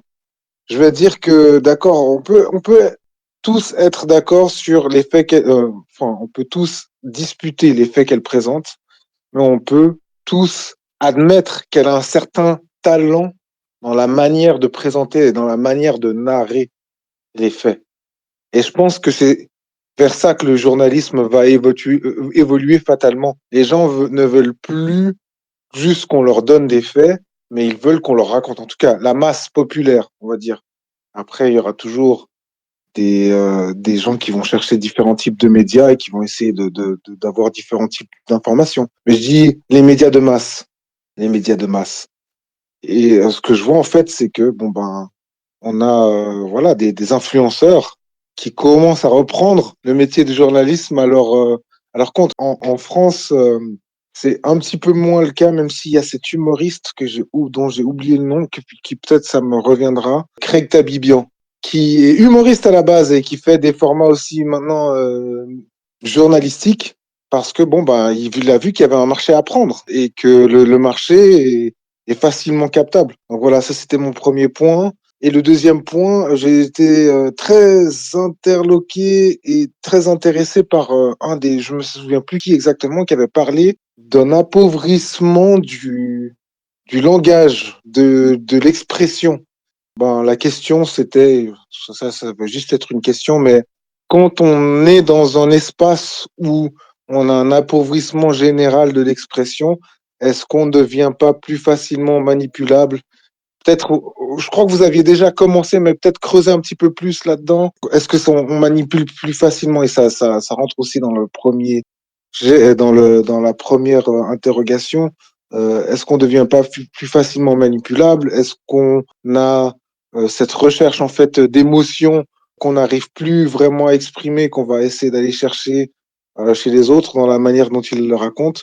Voilà, je vous laisse me répondre sur ces deux sujets. Merci beaucoup pour la question. Et ensuite, je vous laisse répondre. Et puis après, nous aurons Zacharia et Ten. Et je n'accueille plus personne parce qu'on approche des 23 heures. Je peux essayer de répondre en étant le plus bref possible. Xavier Bouvet disait tout à l'heure, et vous le mentionniez aussi, Fadila, qu'on fallait distinguer les utilisateurs des réseaux et puis les individus. Il faut aussi distinguer au sein des individus plusieurs disponibilités, plusieurs facettes. En fait, on est tous un peu attirés par ce qui va susciter en nous des émotions. On a tous des biais cognitifs qui font qu'on va être, notre regard va être attiré par ce qui va être plus saillant, et puis ce qui va être saillant est souvent plus polémique, plus attractif. Enfin, qui parmi tous les gens avec qui nous avons ces conversations très intéressantes n'a pas sur sa navigation cliqué sur des liens qui sont vraiment des liens vraiment attrape-nigo.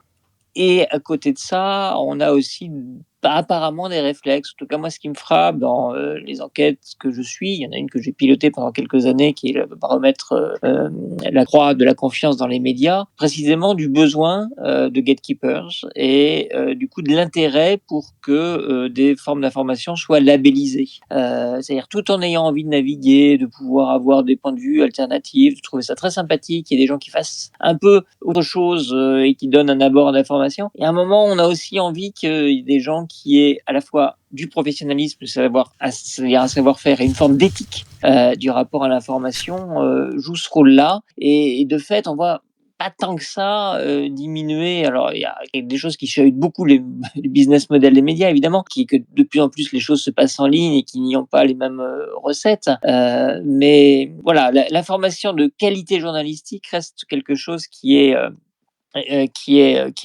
recherché. Après, sur la qualité, sur l'appauvrissement du langage, bon, je fais partie, alors c'est mes biais à moi, hein, je l'assume, finalement, c'est peut-être ma vision du monde qui va me faire rechercher les informations qui me confortent dans ce sens-là. Je fais partie de ceux qui résistent beaucoup à l'idée qu'il y ait une baisse du niveau dramatique et qu'avant c'était forcément beaucoup mieux, voilà. Qu'à l'échelle de la population, dire que le niveau baisse, que les capacités cognitives baissent, qu'on est dans l'abêtissement et l'abrutissement, je sais pas si ça s'applique tant que ça. Je pense que voilà, on développe aussi, alors on a raison de s'interroger sur le temps qu'on passe nous-mêmes d'ailleurs, et que nos enfants passent sur les écrans. L'idée que le niveau baisserait, qu'on développerait pas d'autres capacités en parallèle de celles qu'on aurait éventuellement moins, me paraît à interroger.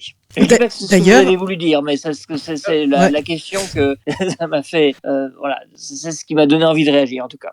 J'en profite d'ailleurs parce que dans votre tribune que j'ai épinglée, pour ceux qui ne l'ont pas vu, vous avez aussi dit que finalement toutes les couches sociales, quel que soit leur niveau d'études, voire de responsabilité, notamment dans le monde du travail, étaient également soumis à la désinformation. Voilà, que la désinformation, ce n'était pas... Enfin, en tout cas, les CSP+, n'étaient pas épargnés, en gros. Oui, et pour préciser, compléter ce que vient de dire Emmanuel Rivière, l'appauvrissement de la matière sociale qui est évoquée dans la tribune, donc, mais je crois que c'était comme ça que vous l'aviez compris dans votre question, c'est la matière en ligne, donc c'est les commentaires, les réactions, donc c'est pas une qualification générale du débat public en France ou du niveau général des individus, c'est pas du tout d'appréciation générale, c'est simplement de voir que, et effectivement, et vous l'aviez sous-entendu, de plus en plus, les contenus nous poussent à ça, c'est-à-dire que les contenus sont anglais pour aller vers l'émotion, vers l'indignation, vers le partage. Et on a de plus en plus recours aux emojis pour traduire ça. Et donc, quand un emoji est anglais comme ça, que le contenu est ultra court, qui se lance automatiquement dans votre fil, et que d'ailleurs vous êtes ciblé par l'algorithme très précisément parce que vous avez réagi sur des contenus similaires avec des sujets similaires, donc on sait qu'on va taper dans le mille en vous le soumettant, ben voilà, vous allez le partager, vous allez commenter avec un emoji vomi quand vous n'êtes pas content. Et nous, côté analyse en social media listening, c'est ce qu'on va voir. Qu'est-ce que vous voulez faire de ça, quoi, avec des centaines d'emojis vomi ou de quelques phrases de 4 mots pour dire que c'est dégueulasse, machin, avec tout le vocabulaire associé. Bon, ben, ça exprime de l'indignation, de la détestation, de l'émotion. Mais là, pour le coup, on est à rebours de ce que devrait être un vrai débat démocratique où il n'y a pas de nuance, il n'y a pas d'appréciation fine, il n'y a pas d'échange. Et j'en profite très rapidement parce que je me demandais où la source en référence à la question d'Éric tout à l'heure sur la démocratie, sur la diversité. J'avais ça à l'esprit, j'ai réussi à le retrouver. C'est dans le 18 Brumaire de Thierry Lenz qui porte sur la fin de la République thermidorienne pour préparer l'avènement de l'Empire, d'abord de consulat et puis ensuite de l'Empire de Napoléon. Il y a cette phrase que j'avais notée à l'époque, c'est un livre qui est paru il y a quelques années et que je trouve super intéressante par rapport à l'époque actuelle et ce qu'on traverse. La division des opinions et a fortiori sa projection dans l'Assemblée était perçue comme un symptôme de maladie du corps politique. On croyait que chaque problème appelait une réponse, et une seule, une réponse vraie qu'il était possible de découvrir en faisant abstraction des préjugés et des fidélités partisanes. Un corps politique sain était un corps politique sans division, uni dans la recherche de la vérité, de telle sorte que le problème n'était pas d'additionner les suffrages pour tenir une majorité, mais de purifier les opinions premières, de les débarrasser de ce qu'elles avaient de mal informé, afin qu'elles se réunissent finalement autour de la réponse vraie appelée par chaque question. Donc ça, c'est pour qualifier cette dernière phase de la première République, la première révolution, et je trouve que ça s'applique merveilleusement à la période actuelle, c'est qu'en fait, on se méprend sur la nature du débat démocratique, qui n'est pas une recherche de vérité pure, immaculée et non contestée, qui est la vérité démocratique, elle se joue précisément dans la dialectique, dans la contradiction, dans le débat, dans le compromis, et dès lors qu'on refuse ça, on casse le mécanisme démocratique, qui est un mécanisme de correction permanente. Merci beaucoup Xavier pour cet ajout, et Eric Maes étant toujours en écoute, je pense qu'il a dû prendre note. Nous avons un souci malheureusement avec un des intervenants, Benoît a un bug, et c'est pour ça qu'il n'intervient pas, il n'arrive pas à décocher son micro. Il faut quand même reconnaître que depuis qu'il y a eu un énorme bug et des attaques, il y a beaucoup de problèmes sur la plateforme. Alors, désolé Zacharia Eten, et même pour Emmanuel et Xavier, je vais vous demander d'essayer d'être synthétique. C'est surtout pour vous, parce que je vous avais proposé de rester jusqu'à 23h si vous pouvez rester quelques minutes de plus, donc on en profitera. Zacharia, bonsoir et bienvenue. Bonsoir. Ravi de t'accueillir. Bonsoir tout le monde. Alors je vais être rapide parce que merci pour ta patience aussi. De toute façon, effectivement, moi j'ai suivi une bonne partie du débat et j'ai été très content de la nuance apportée par Éric Maes. Et puis je voulais juste rajouter un petit point, du coup ce sera assez court, c'est qu'effectivement, on compare à la République de Chine, bon, ils vont pas commencer à débunker des histoires des provinces autonomes de Xinjiang ou de Tibet. Ils effacent même des personnes qui ont été au pouvoir il y a même pas 8 ans. Vous interrogez les gens, ils savent même pas qui c'est. Bon, ok, on va pas comparer. Mais s'agissant des démocraties, ou dites démocraties, ce qu'on appelle le débunkage. Le débunkage, il se fait souvent a posteriori. Mais même quand il se fait a posteriori, par qui? Il se fait par des spécialistes, et notamment des historiens, histoire contemporaine. Ils sont quand même dans des domaines, ils sont pas toute la journée à la télévision, ces gens, vous voyez. Même s'ils font un effort de synthèse, de simplification, par les simples, ce sont pas des gens sur lesquels on met les projecteurs. Ce qui fait que la fake news de la dite démocratie, elle se perpétue parce qu'elle est colportée par. Qu'est-ce qu'il y a aujourd'hui? Alors, on compare les réseaux sociaux, et effectivement, il y a beaucoup de choses à dire. Moi-même, des fois, je peste, mais avec les médias et donc un peu le politico-médiatique, bon, n'y voyez aucune critique, mais bon, un peu le microcosme, comme disait Raymond Barre. Mais bon, je suis pas bariste, mais le mot est bien, quoi. Qu'est-ce qui traîne finalement? Désolé du verbe. De manière systématique dans les médias. Il y a un peu des phénomènes de cours, il y a un peu de passe-moi ça que je te passe ceci, et il y a des gens qui occupent le terrain, et parmi ces gens, la plupart perpétuent quand même des fake news, quand bien même ils ont été débunkés par des spécialistes. Et ça, c'est un problème. Alors du coup, c'est compliqué, vous voyez. Effectivement, c'est vrai, il y a du débunkage dans les espaces où il y a un petit peu de débat, disons, les États plutôt démocratiques, mais on a un nouveau problème avec le milieu politico-médiatique et particulièrement les médias. Et est-ce qu'ils font leur boulot? Moi, je vois de plus en plus une tentation de faire des espèces de plateaux avec des gens qui s'exclament. Voilà. Même et pas forcément un sportif ou un chanteur. Vous avez des gens du milieu politique qui fonctionnent comme ça. Ce qui fait que parfois, il y a des débancages qui ont été faits et qui se reperpétuent dans le cadre de nouvelles propagandes. Voilà. Et ça, c'est un problème. Du coup, je serais plutôt pour le partage. Je dirais que, voilà, il y a les réseaux, il y a à prendre et à laisser. Mais c'est bien qu'il y ait ça parce que ça permet quand même à d'autres personnes de republier des choses, etc. Voilà ce que je voulais dire. Je crois que j'avais un autre truc à dire, mais je crois que j'ai oublié. Et c'était, oui, c'était par rapport à la simplification. Alors, je sais rapide, pas Zacharia, rapide. Ouais, comment ça se passe. Oui, peut-être. Alors, le niveau, il baisse pas. Après, bon, il y a des choix peut-être qui sont faits, qui sont peut-être coûteux. Voilà, bon, j'ai cru comprendre que maintenant, on veut pas trop faire. Peut-être que je dis des bêtises là pour le coup. Hein. On veut pas trop faire travailler les élèves, les étudiants dans beaucoup de secteurs, beaucoup de branches, hein, sur des compositions libres, dites de démonstration. De culture générale, c'est pas non plus, on vous demande pas de faire une thèse non plus, c'est plus la manière d'articuler les idées. Ce sont des épreuves qui parfois commencent à avoir moins de points que des preuves dites plus peu techniques, un petit peu de machin là, sans dénigrer, hein, résumé, synthèse, machin. Peut-être que l'enrichissement par ce type d'épreuve peut-être favorise, voilà. Et donc ça donne de la patience aux gens, ça leur permet de aussi prendre le temps d'écouter des longues conférences, peut-être pas dans comme au Collège de France où c'est très long, mais des trucs un peu longs, de lire un peu plus et pas forcément se contenter d'un espèce de truc prêt à consommer, voilà. Et c'était juste la fin. Mais surtout sur le débunkage, il est a posteriori et malgré cela, on rebondit quand même. Le fake news rebondit dans les dites démocraties. Voilà, merci. Merci beaucoup pour ta contribution. On va prendre délibérément la question le propos de Ten, comme ça vous pourrez réagir à la fois au point de Zacharia et de Ten, si vous voulez bien. Ten, bonsoir et bienvenue. Oui, bonsoir à tous. Moi, je vais être gros pendieux. Est-ce que je vous écoute depuis une demi-heure et moi, j'ai une question simple à poser. Est-ce que une analyse plutôt à proposer. Est-ce que les fake news ne sont-ils pas les miasmes d'une ubérisation du marché de l'information consécutive à la révolution des nouvelles technologies de l'information et de la communication?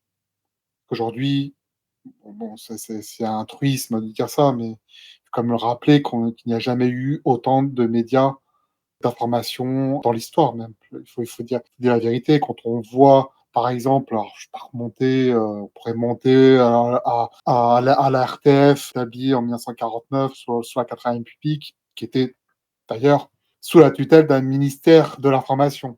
Bon, donc, et ce ministère de l'Information avait la tutelle aussi de la Société nationale de la presse, je crois. L'État avait une mainmise très très importante sur le marché de l'information en France, qu'elle n'a plus aujourd'hui, parce que le ministère de l'Information a été supprimé, je crois, sous le gouvernement de Pierre Messmer, sous Giscard, en 1974.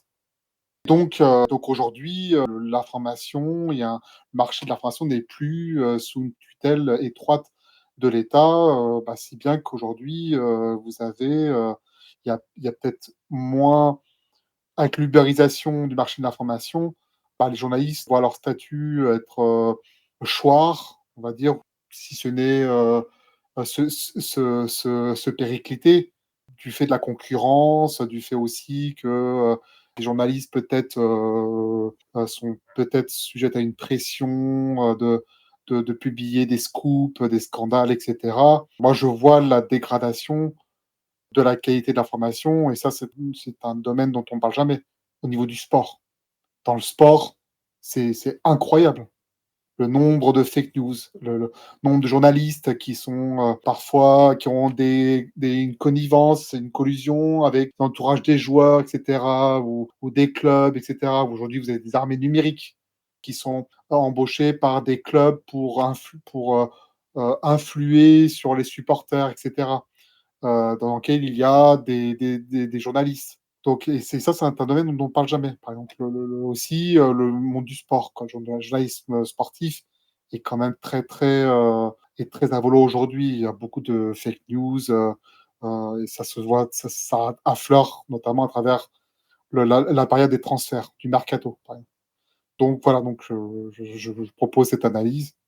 Est-ce qu'il n'est pas vain de chercher à réguler un secteur, le marché de l'information en France, étant donné qu'on n'a plus déjà un outil, on n'a plus de ministère de l'information et que d'une certaine façon, on ne peut pas, avec Internet aujourd'hui, on peut pas, chacun peut produire sa propre information, peut fournir son propre contenu. Donc, moi, je propose du contenu sur l'histoire, par exemple. Je suis autodidacte. Donc ça me prend beaucoup de temps pour, produire, du contenu. Est-ce que, j'informe aussi, je lance aussi des sujets. Est-ce que c'est vain, tout ça? Je pose la question. De vouloir, s'ériger contre, le progrès technique, tout simplement. Aujourd'hui, on vit dans l'ère de la doxocratie, de l'opinion, tous azimuts. Les espaces numériques, sont le théâtre de cette, doxocratie. Les gens, créent des spaces pour opiner sur un sujet, ils n'ont pas nécessairement le bagage culturel, intellectuel pour, pérorer sur le sujet, pour éclairer les gens. Est-ce que c'est vain tout ça? Je pose la question. Désolé d'avoir été un peu long. Non, merci pour ton témoignage. Donc, si j'ai bien compris, c'est Xavier qui répond à Ten et Emmanuel à Zacharia, c'est ça?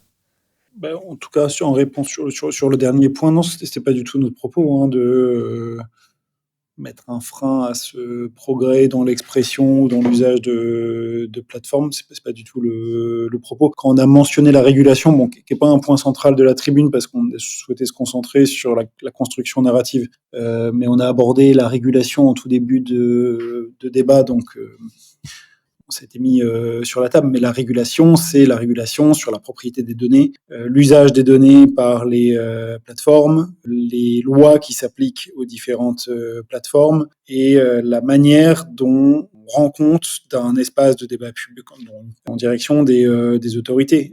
C'est absolument pas brider l'expression de tout un chacun, l'usage de tout un chacun, individu utilisateur sur les différents réseaux. C'est les règles auxquelles sont soumises les plateformes qui rendent possible ce débat et où est-ce qu'est abritée la donnée, comment est-ce qu'elle est exploitée. Les questions, elles sont là. C'est plutôt le modèle politique et économique qui est sous-jacent aux grandes plateformes et certainement pas l'usage que tout un chacun peut en faire. Donc non, bien sûr, je souscris complètement à ce qui a été dit par Oten. Merci beaucoup, Emmanuel. Oui, je vous laisse, voilà. Moi, par rapport à... Il y a une continuité dans les propos d'Éric Mahé, de Zacharia, et c'est vrai que le débunkage ne résout pas tout, mais pour moi, c'est pas forcément finalement, et merci d'ailleurs, parce que c'est plutôt une réflexion qui est née de notre échange. C'est pas le plus grave des problèmes que la fausse information court toujours. Ce qui est finalement un problème, peut-être plus grave, c'est que les auteurs courent toujours, y compris et d'ailleurs clairement quand ils sont des hauts personnages qui font le discours, qui sont des ténors de la vie politique, de la vie publique, au sens où finalement, oui, voilà, tel intervenant va tenir tel propos, qui s'avère être par défaut de vérification, par facilité, parce que ça l'arrangeait bien de dire ça à ce moment-là, qui s'avère être faux, très approximatif, très biaisé, très orienté.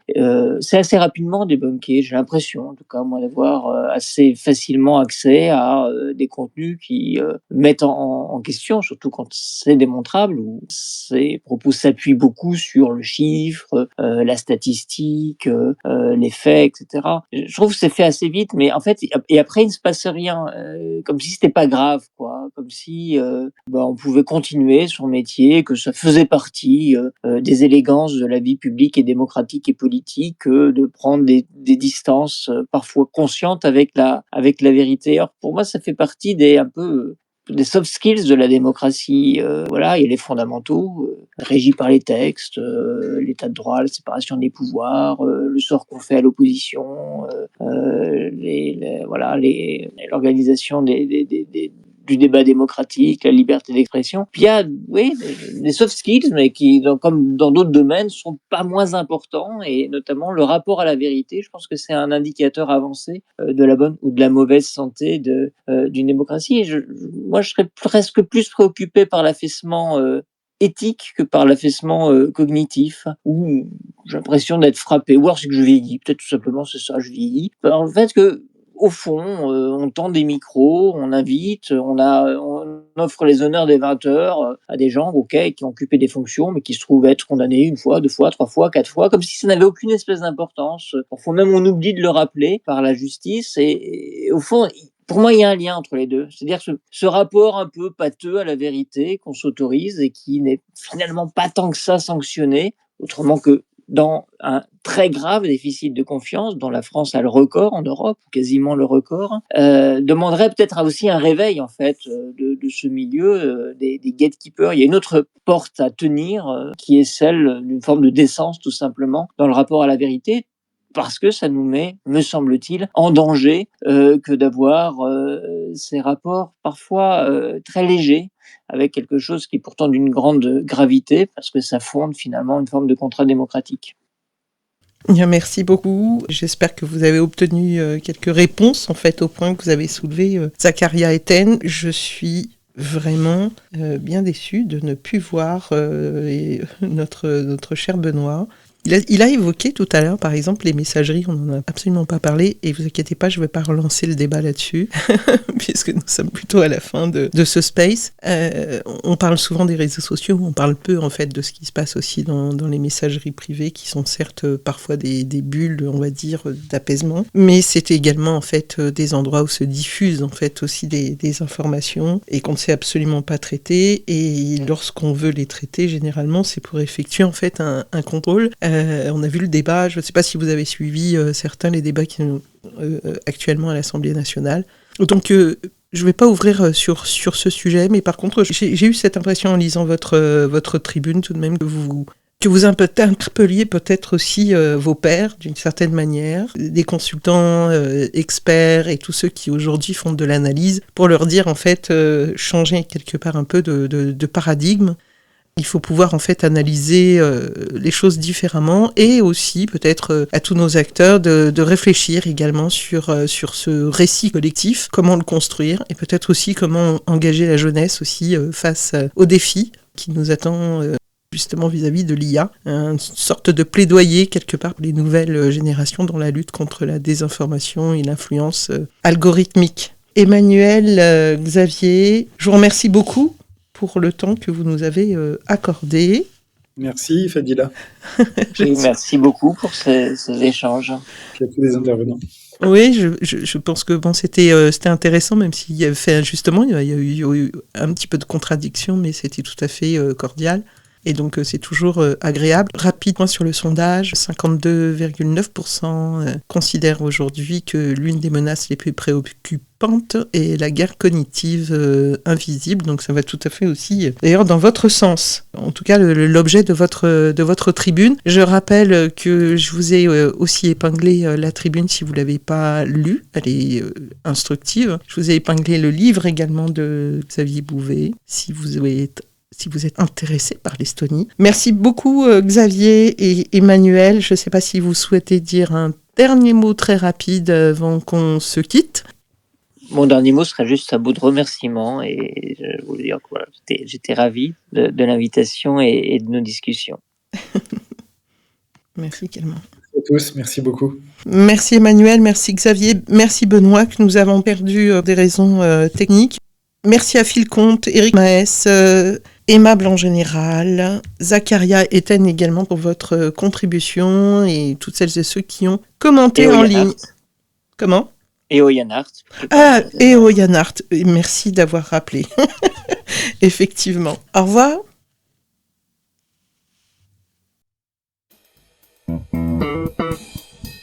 Merci d'avoir écouté Fadi Live, là où s'écrit l'influence. Retrouvez tous les épisodes sur Deezer, Spotify, Apple Podcasts, Amazon Music et YouTube. Pour ne rien manquer des prochains débats et des exclusivités, suivez-moi sur les réseaux sociaux. Consultez la bio pour toutes les informations. Abonnez-vous, partagez et laissez un commentaire. Votre avis compte. À très vite dans Fadi Live pour de nouveaux débats stratégiques.